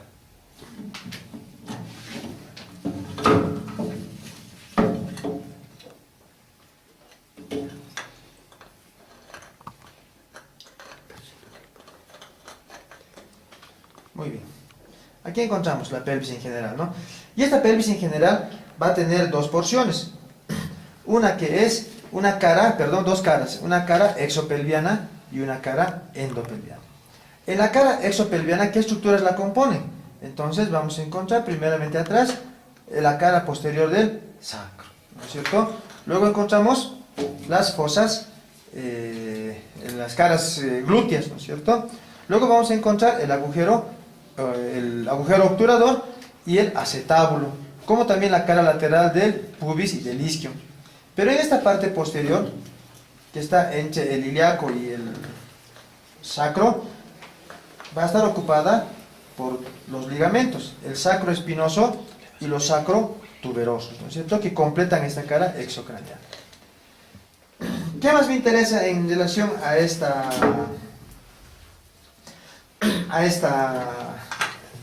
pelvis en general? Me interesa esta línea interna. Por eso quería un guatito, ¿ves? Bueno, ahora vamos a empezar a describir con lo que es la pelvimetría, ¿no? Y en la pelvimetría vamos a ver que esta línea es la más importante, lo que les decía, que es el estrecho superior, ¿no es cierto? Que está dada por esta línea arqueada. Entonces, el estrecho superior es todo esto. ¿Qué estructuras van a componer el estrecho superior? Va a estar formada por el promontorio. El promontorio está formada por la articulación del sacro con la quinta lumbar, ¿no? Esta prominencia se conocería como promontorio. Luego vamos a tener las alas del sacro. Luego encontramos la línea arqueada. Después de la línea arqueada vamos a encontrar la eminencia iliopubiana. Después de la eminencia iliopubiana, el pecten del pubis. Y por último encontramos la sínfisis del pubis. Todo esto se conoce como estrecho superior. Y el estrecho superior va a dividir a la cavidad pélvica en dos, en una pelvis mayor y en una pelvis menor. La pelvis mayor está formada ¿por quién? Por las fosas ilíacas, ¿no? Y ya forma gran parte de la cavidad abdominal. Luego tenemos la pelvis menor.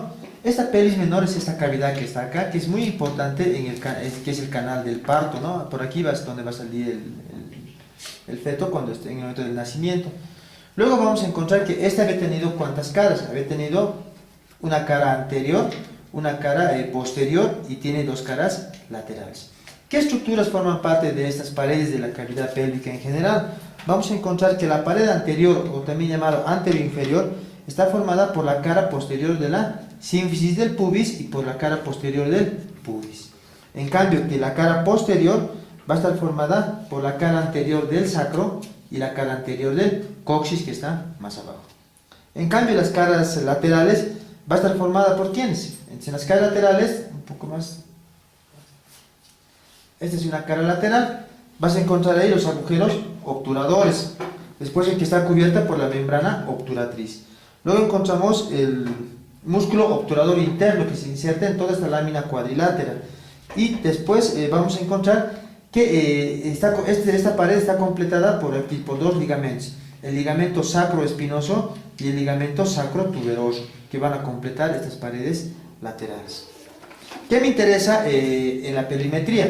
En la perimetría me interesan las mediciones de esta cavidad, ¿no? Del estrecho superior, porque son muy importantes en el momento del parto. Entonces, ¿cuáles son esas dimensiones? Se conocen como diámetros, ¿no? Y van a ser anteroposteriores, transversales y oblicuos. Los anteroposteriores son los importantes. Tenemos dos: el diámetro conjugado anatómico y el diámetro conjugado obstétrico. En el esquema de la página 7 ustedes van a poder ver estas medidas, ¿no? El de color rojo, por ejemplo, es el diámetro conjugado anatómico, el cual se extiende desde el borde superior de la sínfisis del pubis hasta el promontorio. Este sería el diámetro conjugado anatómico y que va a medir 11 centímetros. Tenemos el diámetro conjugado obstétrico, ¿no? O el diámetro verdadero que se conoce, que también va del promontorio, pero ya no va al borde superior de la sínfisis del pubis, sino va a ir a la cara posterior de la sínfisis del pubis a 1 centímetro por debajo de este borde superior, ¿no? Pero en la cara posterior. Entonces, ¿cuánto mide ese diámetro conjugado obstétrico? Va a medir 10.5 centímetros. Tenemos también otro diámetro, ¿no? El transverso máximo. El transverso máximo es este transverso que se va a extender en la unión de los dos tercios anteriores con el tercio posterior. Entonces, ese diámetro transverso máximo va a medir de 13 a 13.5 centímetros.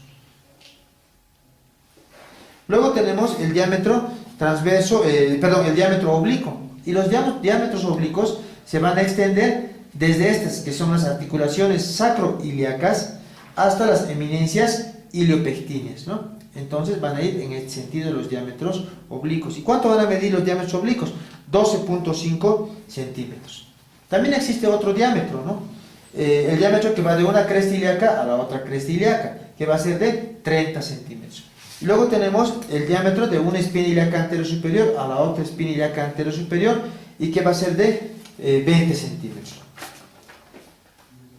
Luego, en el esquema de la página número 8, vamos a encontrar las circunferencias.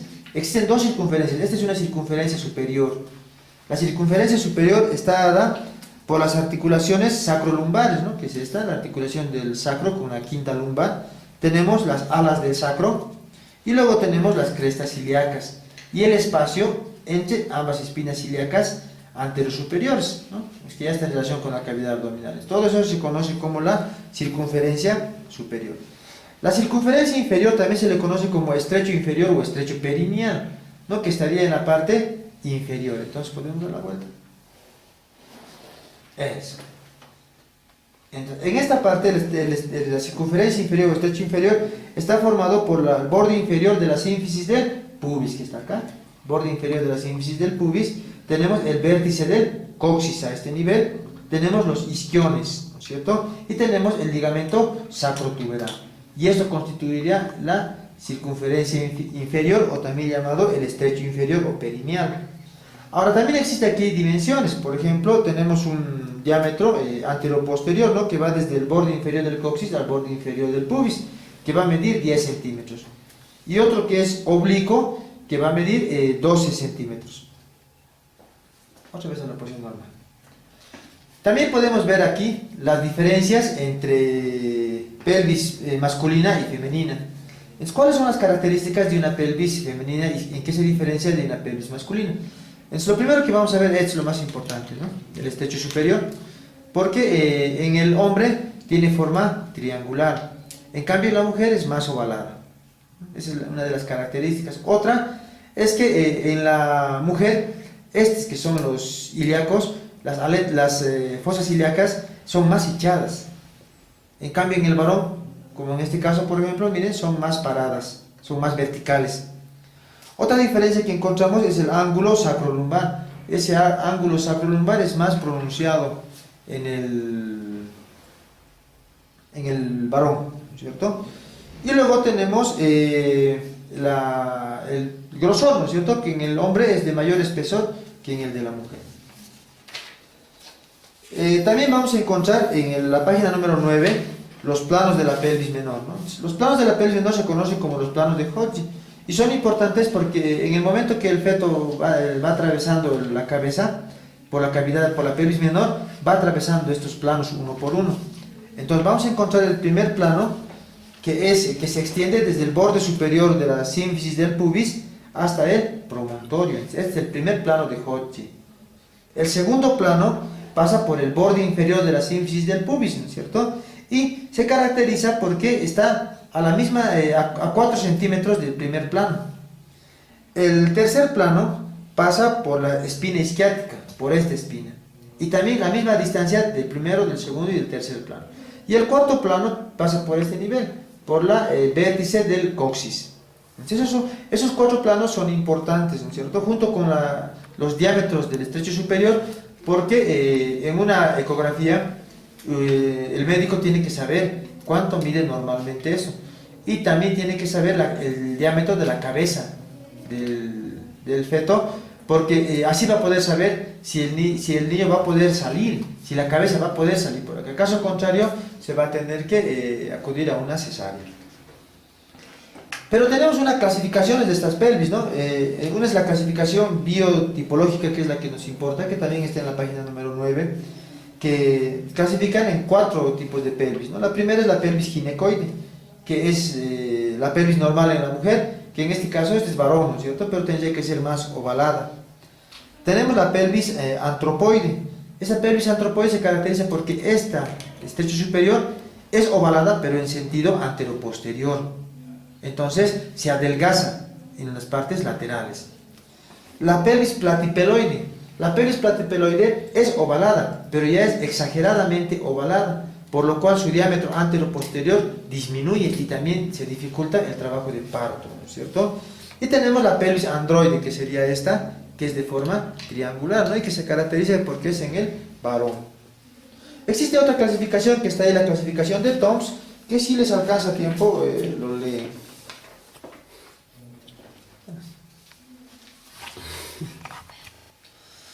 Bueno, entrando al esqueleto del muslo, vamos a encontrar este hueso, ¿no? Que es el hueso fémur, que es un hueso largo, que tiene dos extremos, que son dos epífisis y una diáfisis. Primero empecemos con la descripción de su posición anatómica, ¿no? Está en la página número 10 de los esquemas. Entonces, se va a caracterizar porque esta parte, que es la más, tiene una forma de circunferencia, se denomina la cabeza. Y la cabeza tiene que dirigirse superior y medialmente.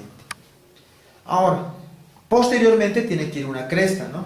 Esa cresta, que es la más prominente, miren, y que es además la más rugosa, por lo que se denomina línea áspera. Esta tendría que ir posteriormente. Entonces, este sería un fémur derecho. Este fémur derecho va a tener, hemos dicho, dos extremidades, ¿no es cierto? Una superior y otra inferior, y su cuerpo va a tener 3 caras. Una cara anterior, una cara medial y una cara lateral. También vamos a ver que tiene 3 bordes. Atrás, lo que dijimos, la línea áspera, su borde posterior, su borde medial y su borde lateral. Empezando la descripción de este hueso, vamos a ver que la cara anterior simplemente es lisa, no tiene características, salvo la inserción de 2 músculos, ¿no? Esos músculos van a ser, el primero, el músculo vasto intermedio, también llamado crural, que se inserta en la mayor parte de esta cara. Y tenemos el músculo subcrural, actualmente llamado el músculo articular de la rodilla. Pero lo que nos interesa de este hueso realmente está en su borde posterior, ¿no? Y en su borde posterior encontramos esta línea, que es la línea áspera, que se caracteriza porque tiene 2 labios, un labio lateral, un labio medial y tiene un intersticio. Hacia arriba se trifurca en 3, ¿no es cierto? Perdón, se trifurca teniendo una trifurcación lateral que se conoce como la línea glútea, una media que se conoce como la cresta pectínea y una medial, que es esta, que es la línea o la cresta del vasto medial, que se continúa con la línea intertrochanteria, la cresta intertrochanteria anterior. ¿Qué me interesa de esta línea áspera? También nos interesa que abajo se bifurca, hacia arriba se trifurca y hacia abajo se bifurca, ¿no es cierto? Denominándose las líneas supracondilias, línea supracondilia lateral y línea supracondilia medial. Sin duda que este borde posterior nos interesa por la gran cantidad de inserciones que presentan. Entonces, para describir las inserciones, ustedes tienen que definir primeramente que hay músculos que se insertan en el labio lateral, en el labio medial, se insertan en el intersticio, ¿no es cierto? En cada trifurcación tiene inserción de músculos, como también en la bifurcación, ¿cierto? Entonces, en el labio lateral, ¿qué músculo se va a insertar en el labio lateral? Tenemos el vasto lateral. En el labio medial, el vasto medial, ¿no? En este labio medial. Y en el intersticio, todo este espacio que está entre los 2 labios, se van a insertar los músculos aductores, ¿no? Que de inferior a superior van a ser el aductor mayor, el aductor largo y el aductor corto. Además, también hay un músculo, la cabeza corta del bíceps femoral, que también se inserta en este intersticio. En la trifurcación lateral, en la trifurcación superior, vamos a encontrar hemos dicho tres, ¿no es cierto? La primera, esta, que es la cresta glútea. Esa cresta glútea se caracteriza porque se insertan dos mayores, el músculo aductor mayor y el músculo, el aductor mayor y el músculo glúteo mayor. También vamos a ver que en la parte media se va a insertar dos músculos, ¿no? El músculo, aquí está, miren, el músculo pectíneo y el músculo aductor corto. En cambio, en la cresta de trifurcación medial, simplemente va a continuar la inserción del vasto medial. Luego, entre las dos líneas supracondíleas, lateral y medial, está esta superficie triangular, ¿no? Denominado la fosa poplitea, donde se va a insertar el músculo popliteo. Ahora describiremos la extremidad superior, que es donde más estructuras anatómicas vamos a encontrar, solo la extremidad superior. En la página número 11 de los esquemas, ¿no? La extremidad superior tiene, empecemos por una vista anterior. Una vista anterior, ¿no? ¿Y qué vamos a encontrar? Encontramos primeramente la cabeza. Y esta cabeza se caracteriza porque tiene una depresión.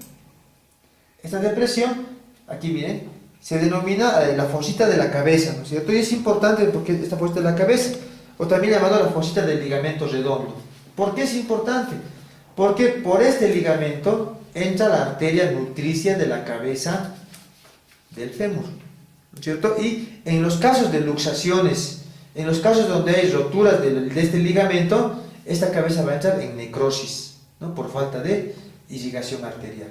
Entonces, esa es la importancia, que por aquí va a entrar la irrigación de la cabeza del fémur. ¿Qué más me interesa? Lateralmente a esta vamos a encontrar el cuello anatómico, ¿cierto? El cuello anatómico y posteriormente dos prominencias voluminosas, ¿no? Que es el trocánter mayor y el trocánter menor. Entonces, uniendo ambos trocánteres encontramos esta cresta, miren, que es la cresta intertrochanteria anterior. Y esta cresta o línea intertrochanteria anterior presenta una prominencia a este nivel, que es el tubérculo pretrochanterio. El tubérculo pretrochanterio. Ahora, ¿qué músculos se van a insertar aquí?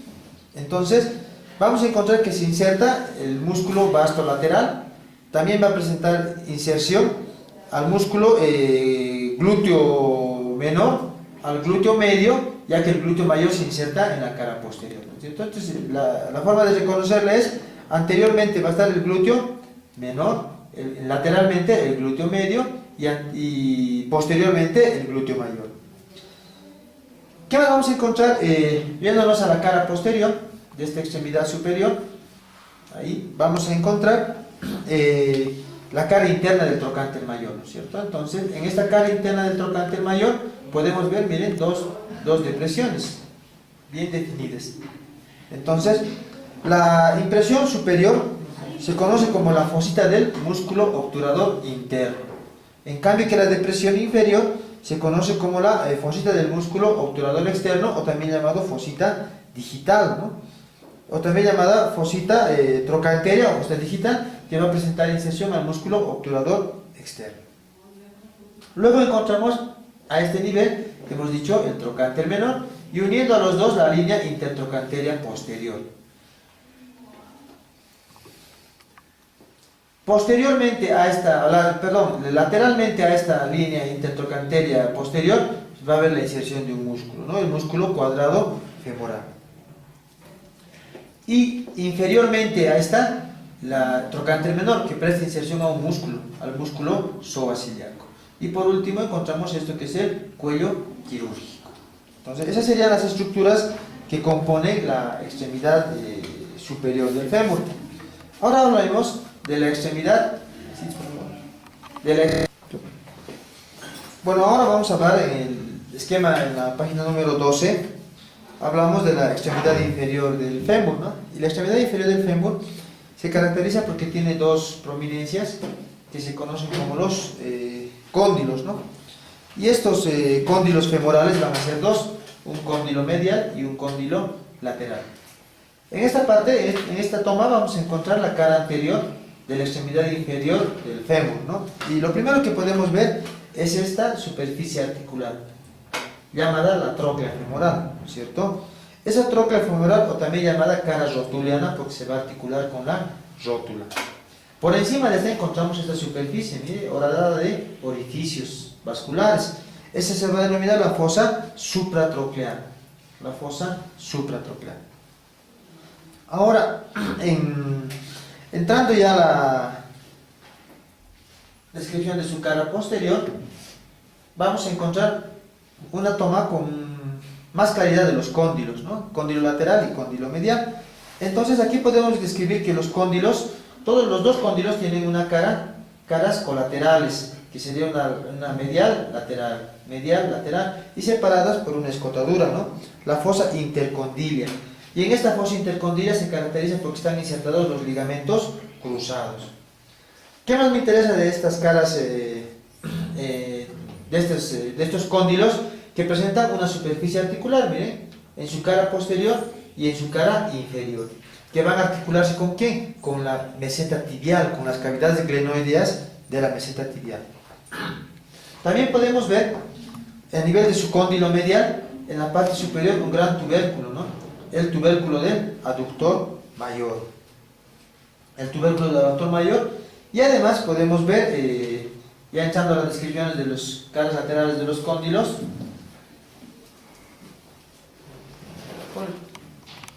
en esta toma podemos ver la cara medial del cóndilo medial, ¿no? Donde vamos a encontrar una prominencia, que es esta, que es la tuberosidad o epicóndilo medial, ¿no es cierto? Y por encima de, esa es la tuberosidad, y por encima esta otra prominencia, que es el tubérculo del aductor mayor. ¿Qué más me interesa de esta cara? Que posteriormente a esta vamos a encontrar una depresión, que se va a denominar la fosa del ligamento colateral tibial de la rodilla. ¿Qué más encontramos? Lo que les decía anteriormente, que la cara posterior y la cara inferior son articulares, que se van a relacionar con la superficie articular de la meseta tibial, ¿no? Con las cavidades glenoideas. En el cóndilo lateral vamos a encontrar igual una prominencia, ¿no es cierto?, que se va a denominar igual la tuberosidad o también llamada epicóndilo lateral, ¿no? Y aquí vamos a encontrar un canal, que es el canal popliteo. Y también encontramos una fosita, ¿no? Aquí está, miren.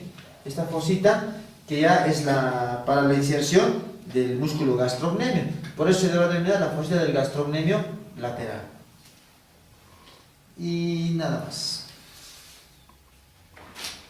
Ahora vamos a describir otro hueso, ¿no? Que es la rótula o patela. Bueno, este hueso es un hueso sesamoideo que se encuentra dentro del ligamento rotuliano, o también llamado tendón del cuádriceps femoral, ¿no? Este hueso se va a caracterizar porque va a presentar dos caras, una base, un vértice, y tiene dos bordes, ¿no? Uno lateral y uno medial.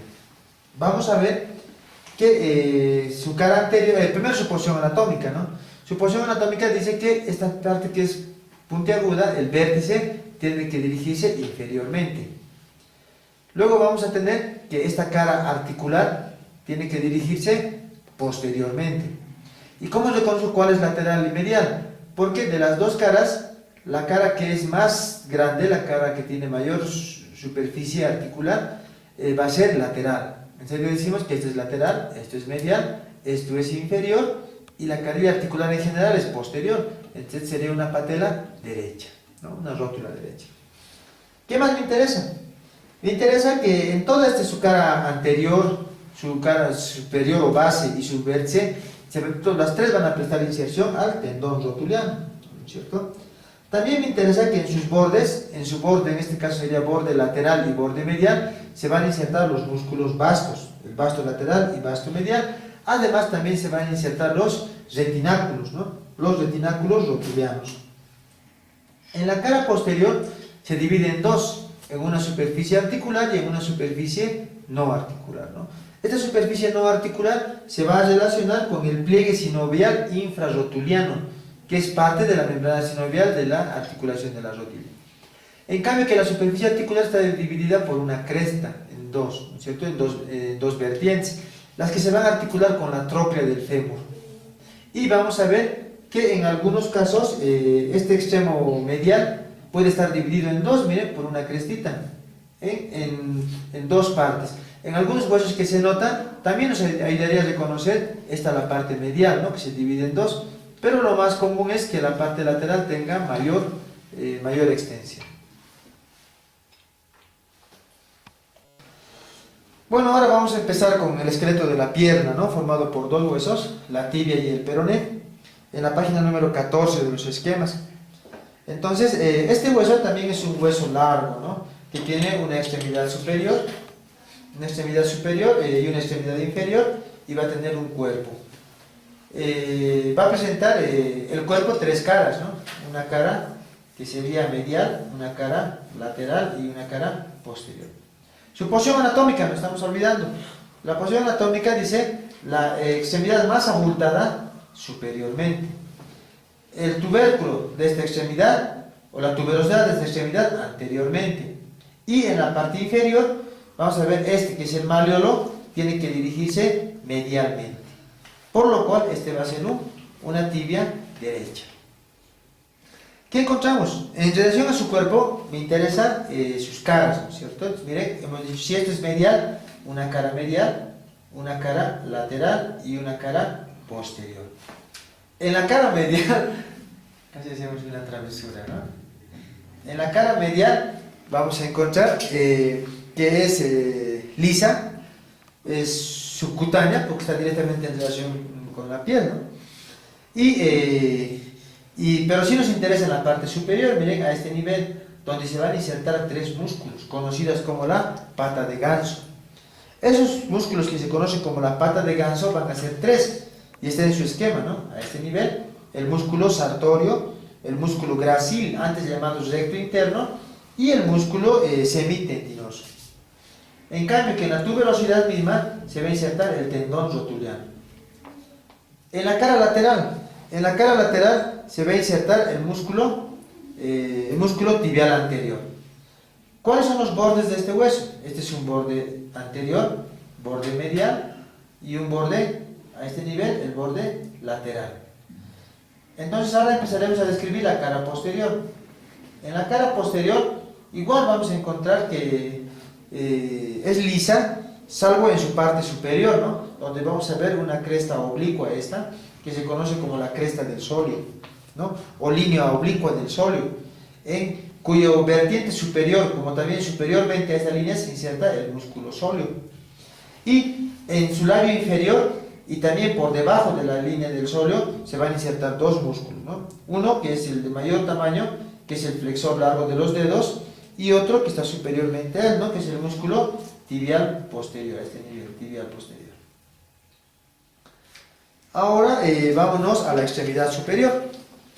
Entonces, en la extremidad superior se encuentra esta estructura que se conoce como la meseta tibial, ¿no es cierto? Y esa meseta tibial se caracteriza por tener dos superficies articulares, ¿no? Estas, que van a ser las cavidades glenoideas. Y esas cavidades glenoideas se encuentran en la cara superior de estas dos prominencias, miren, todas estas dos prominencias grandes, llamados los cóndilos de la tibia. Un cóndilo, este sería cóndilo lateral, y aquí sería un cóndilo medial, ¿no? Ya dijimos, y las cavidades glenoideas separadas por un espacio, ¿no es cierto? Ese espacio se va a denominar la área, todo esto, la área intercondilia. La área intercondilia que se divide en dos, en una parte anterior y en una parte posterior, separadas por unas prominencias, estas, miren, que son las espinas. Espinas, o también llamados los tubérculos intercondilios. Ya. Bueno, volvemos en la página número 15 con el espacio intercondilio, ¿no es cierto? O también llamado la área intercondilia, que se divide en dos, en anterior y posterior, o también llamado superficies pre y retroespinal, tomando en cuenta que esto se llaman las espinas, ¿no es cierto? espinas de la tibia. ¿Qué más me interesa? En la parte superior de este esquema vamos a encontrar que este espacio se relaciona con ¿quién? Se va a relacionar con la inserción de ligamentos y de los meniscos. Entonces, ¿qué encontramos aquí? Que estas cavidades glenoideas son de tamaño insuficiente para alojar a las cabezas, a los cóndilos del fémur, por lo cual necesitan unos meniscos que aumentan el tamaño de esta superficie articular. Y esos son dos, ¿no? Un menisco medial y un menisco lateral que están ocupando esas cavidades glenoideas. Y cada menisco tiene forma de media luna, ¿no? Y van a tener dos cuernos, un cuerno anterior y un cuerno posterior. Cuerno anterior y cuerno posterior. Y esos cuernos son los que se van a insertar en este espacio intercondilo, ¿no es cierto? Y de la siguiente forma, en la parte anterior se va a insertar el ligamento, primero los ligamentos, el ligamento cruzado anterior, y en la parte posterior el ligamento cruzado posterior. Posteriormente a este ligamento cruzado posterior se va a insertar el cuerno posterior de este menisco, ¿no es cierto? En cambio aquí, igual, detrás del ligamento cruzado anterior se va a insertar igual el cuerno anterior del menisco, en este caso sería del menisco lateral, ¿no es cierto? En cambio, en el menisco medial, igual va a presentar dos cuernos, que sus inserciones son más mediales, ¿no? Un cuerno, inserción del cuerno anterior e inserción del cuerno posterior. En relación a la extremidad inferior, primeramente así, vamos a ver que presenta cuatro caras, ¿no? Seis caras, una cara anterior, cara posterior, cara medial, cara lateral, cara inferior y la superior que está unida al cuerpo del hueso, ¿no? Entonces, en esta cara anterior solamente vamos a encontrar esta cresta, que es para la inserción de la cápsula articular. En cambio, en la cara posterior sí se puede ver ya algunas superficies importantes, por ejemplo este canal, ¿no? Que es el canal del tendón del músculo flexor largo del hallux o flexor largo del dedo gordo. Además vamos a encontrar que esta parte medial corresponde al maleolo, ¿no es cierto? Maleolo medial o maleolo tibial, si tú quieres llamar. Y luego tenemos una cara lateral. Esta cara lateral presenta una escotadura a este nivel. ¿Qué se va a llamar esa escotadura? Es la escotadura peronea, porque se va a articular con el peroné. Y por último, su cara inferior. En esta cara inferior vamos a ver, aquí miren, esas dos superficies articulares. Una que corresponde a la cara inferior de la extremidad inferior, que se va a articular con el astrágalo, ¿no? Con la cara superior, con la superficie articular de la cara superior del astrágalo. Pero también encontramos aquí, este es el maleolo medial, y este maleolo también tiene una cara lateral que es articular, miren, que también se articula con el astrágalo. ¿Y qué más me estoy olvidando? En esta vértice de este maleolo se va a insertar un ligamento, ¿no es cierto? Que va a ser el ligamento medial de la articulación del tobillo.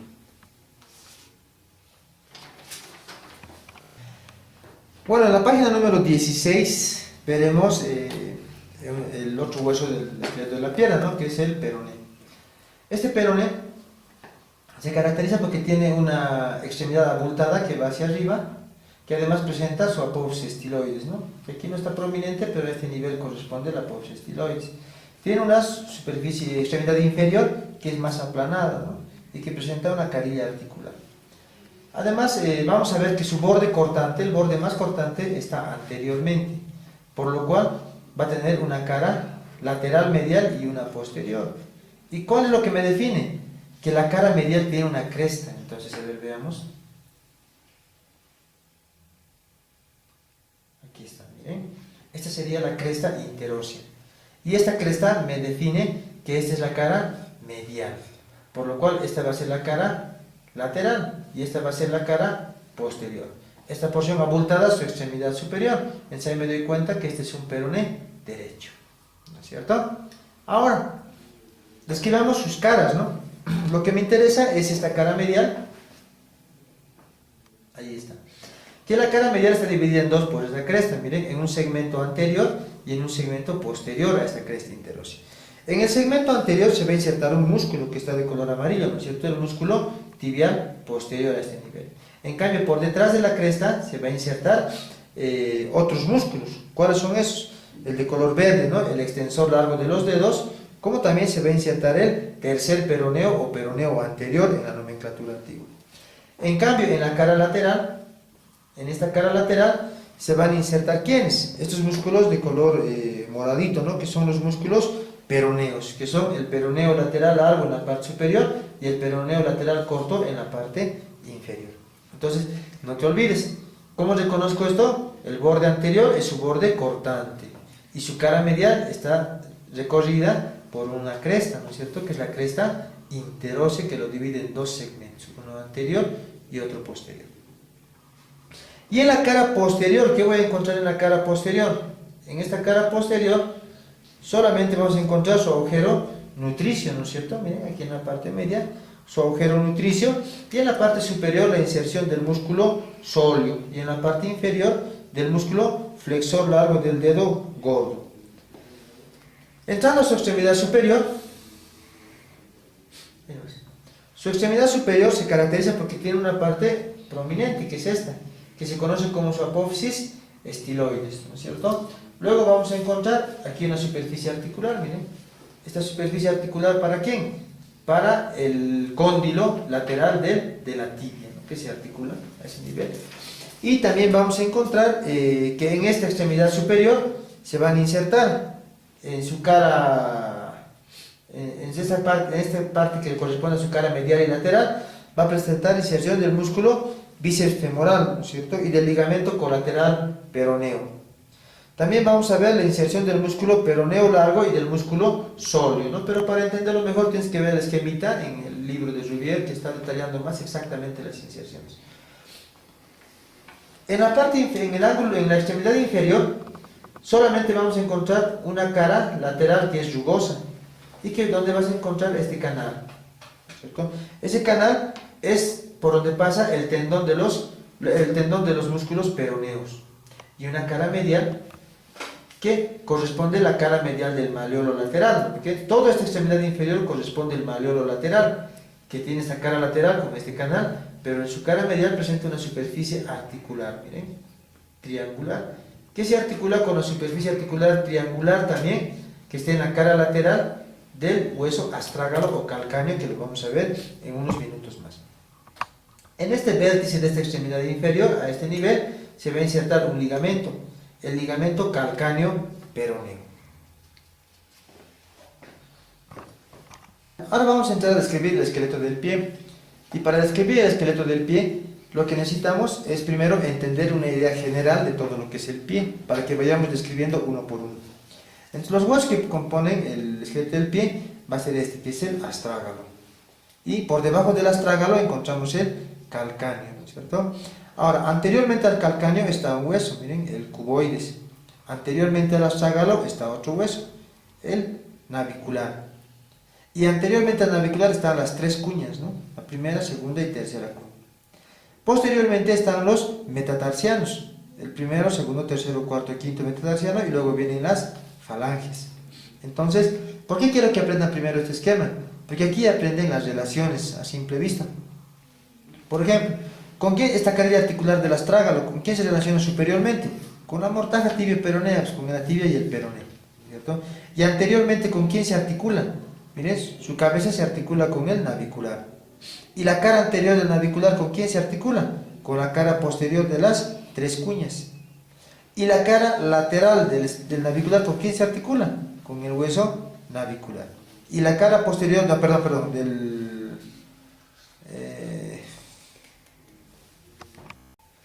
entonces, aquí estaría el cuboides, ¿no? Entonces, aquí podemos entender, miren, les doy un ejemplo, el cuboides. Relaciones del cuboides: su cara posterior con el calcáneo, su cara medial con el navicular y con la tercera cuña, y su cara anterior con el cuarto y quinto metatarsiano, y su cara lateral ya es libre, ¿no es cierto? No se articula con ningún hueso. Entonces es importante que tú manejes un esquema general, para que luego cuando veas hueso por hueso ya entiendas dónde está. Si ya no es necesario, cuando hablemos de hueso, ya no es tan necesario describir sus relaciones, porque aquí ya te puedes dar cuenta. Ejemplo, la cara anterior de la tercera cuña, ¿con quién se articula? Con el tercer metatarsiano, ¿no es cierto? En cambio, la cara anterior de la primera cuña, con el primer metatarsiano. En cambio, aquí algo más interesante, miren la cara lateral de la primera cuña, con la segunda cuña y con la base del segundo metatarsiano. Esas relaciones las vas a aprender viendo en un esquema general. Entonces, ahora sí, pasémonos a describir el primer hueso. Este huesito que es el hueso astrágalo. Y el hueso astrágalo se caracteriza ¿por qué? Primero vamos a describirlo, cómo poder encontrarlo, ¿no? Entonces, este hueso astrágalo, vamos a ver que tiene una cabecita, miren, esta parte, que se dirige anteriormente. Tiene dos carillas, esta carilla triangular, ¿bien? La carilla triangular que se dirige lateralmente. Y tiene esta superficie articular, miren, que es convexa, que se dirige superiormente. Entonces, ahí te puedes dar cuenta que esto es anterior, esto es lateral y esto es superior. Entonces este va a ser un astrágalo derecho, ¿no es cierto? No como en el anterior esquema que nos equivocaba en peroné, ¿no es cierto? Que hemos descrito al revés, entonces hay que corregirlo. ¿Por qué? La cara medial del peroné es por la cresta, no se olviden, cresta, cresta. Empecemos a describir entonces nuestro hueso astrágalo, también llamado talo, ¿no es cierto? Que es un hueso corto. Entonces aquí su posición anatómica ya la hemos descrito. Entonces nos falta su cara superior. En su cara superior vamos a encontrar esta superficie articular que se llama tróclea, que tiene una garganta y tiene dos vertientes. Anteriormente a esta encontramos, miren, esto, que si esta es cabeza, todo lo que es cabeza tiene cuello, ¿no es cierto? Entonces esta va a ser la cara superior del cuello. Y anteriormente encontramos la cabeza, con una superficie, gran superficie articular, ¿no? Que se va a articular con el navicular, que hemos visto en el esquema general. En la cara inferior se caracteriza porque tiene tres superficies articulares. Una carilla articular posterior, que se va a articular con el calcáneo. Dos carillas articulares anteriores, ¿no es cierto? Y separando las carillas articulares anteriores, encontramos este, que es el surco calcáneo, ¿no es cierto? Pero el surco astragalino, o también llamado surco astrágalo-calcáneo, donde se va a insertar el ligamento interóseo de esta articulación de la primera fila. Luego vamos a pasar a describir su cara lateral y anterior. Entonces, ¿cómo reconocemos la cara lateral? Por esta superficie triangular, ¿no? ¿Qué superficie articular triangular? Esa se llama la cara maleolar lateral, o también llamada cara peronea, porque se articula con el peroné, que también tiene una superficie articular en forma triangular. Esta carilla se caracteriza porque hacia abajo termina en una parte prominente, en un vértice, denominado la apófisis lateral del astrágalo, ¿no? ¿Qué sería esta? La apófisis lateral del astrágalo. También vamos a ver que presenta la cara lateral del cuello y también la cabeza, ¿no es cierto? Y esta cabeza es importante, porque la cabeza va a tener tres segmentos. Un segmento anterior superior, un segmento medio y un segmento posterior inferior. Miren, anterior inferior, un segmento medio y un segmento posterior inferior. ¿Para qué sirven esas carillas o estas superficies? Porque tienen diferente función. Por ejemplo, el segmento anterior superior, todo este segmento grande se articula con el navicular. En cambio que el segmento este es el anterior superior, ¿no es cierto? El segmento medio, ¿con quién se va a articular? El segmento medio va a presentar relación con el ligamento calcáneo navicular plantar. Calcáneo navicular plantar, que posee fibrocartílago igual, por eso es que actúa como una articulación a este nivel. Y el segmento posterior inferior, que ya se va a articular con el calcáneo, ¿no es cierto? Que ya sería esta superficie articular. La cara medial es más linda. Miren, presenta una superficie articular en forma de coma, que a algunos les gusta decir vírgula, ¿no es cierto?, a la coma. Entonces, aquí está, miren, su cabecita y aquí está su colita. Y esta cara medial se caracteriza ¿por qué? Porque tiene una superficie articular y tiene por debajo una superficie rugosa que no es articular, ¿no es cierto? Y donde va a presentar inserción aquí a nivel de este lugar, del ligamento medial de la articulación del tobillo. Y, importante, la cara posterior. ¿Por qué es importante? Porque en la cara posterior vamos a encontrar dos tubérculos, ¿no es cierto? Un tubérculo lateral y un tubérculo medial. ¿Cómo vas a conocer cuál es lateral? Siempre me voy a esta carillita, ¿no es cierto? Mira, la triangular es lateral. Este va a ser el tubérculo lateral y además tiene mayor tamaño, ¿no es cierto? Tubérculo lateral, tubérculo medial y ambos separando un canal por donde va a pasar el tendón del flexor largo del hallux. Además también vamos a ver que este tubérculo lateral está en relación con un hueso sesamoideo, ¿no es cierto? El hueso llamado trígono, que es un hueso sesamoideo.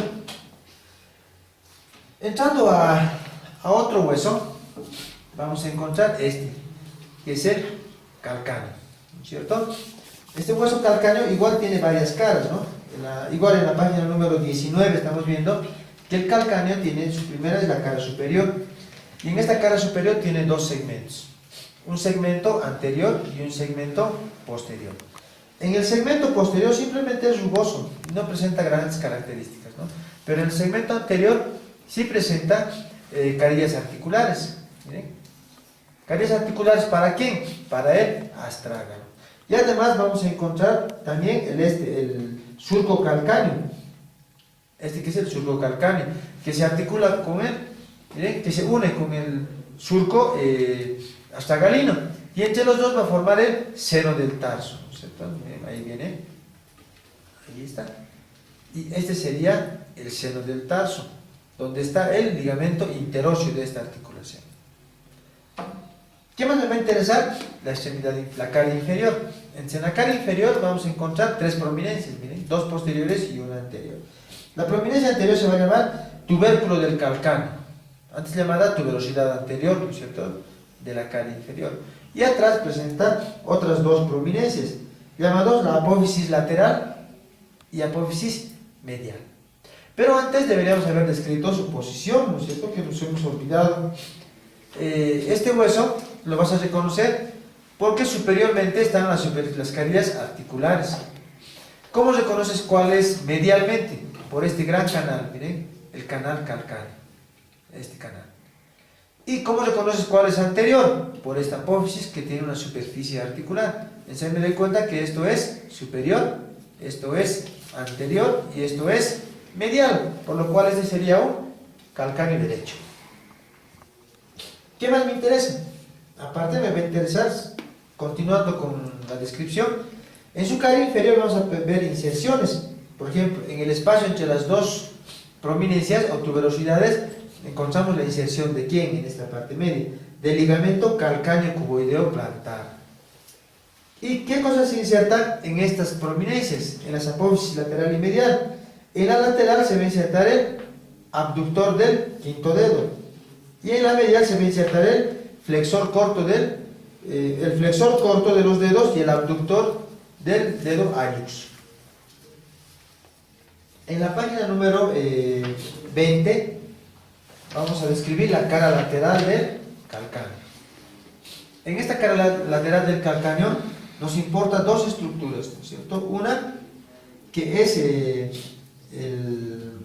la tróclea peronea. Entonces, esta es la tróclea peronea, ¿no? Y esa tróclea peronea va a dividir en dos canales. Dos canales va a dividir esta cara lateral. ¿Para qué? Para los músculos peroneos, ¿no es cierto? Y donde va a pasar el peroneo largo por abajo y el peroneo corto por arriba. También vamos a ver más superiormente la inserción de un ligamento, el ligamento peroneo calcáneo. Y la parte medial es la importante, ¿no? Por este gran canal. Gracias a este canal calcáneo es que todos los vasos y nervios de la pierna van a llegar al pie, a la planta del pie. Entonces, ¿qué relaciones importantes hay? Lo primero que vas a encontrar en esta cara medial es una apófisis, ¿no es cierto? Esta, que es la apófisis menor del calcáneo o también llamado sustentáculo tali. En cambio, anteriormente encuentras la apófisis mayor del calcáneo. Entonces, esta apófisis menor o apófisis tali se caracteriza por dos cosas, miren. Tiene un canal en su vértice y un canal en su cara inferior. Entonces, ¿qué músculo pasa por este canal del vértice? Va a pasar el músculo flexor largo de los dedos. Y por este gran canal que está en la cara inferior de la apófisis menor, va a pasar el flexor largo del hallux. ¿Cómo me acuerdo yo en cadáver? El que son para 4 dedos, el que debería ser grande, pasa por este canal estrecho. Y el que va solamente al hallux, va por este canal ancho, ¿no? Al revés. El gordo va por el canal pequeñito y el del flaquito va por el canal ancho. Y la cara posterior es rugosa y solamente va a presentar la inserción de un tendón, ¿no? El tendón de Aquiles o tendón del tríceps ural. Famoso, ¿no? Y su cara anterior va a presentar una superficie articular que se va a relacionar con el cuboides.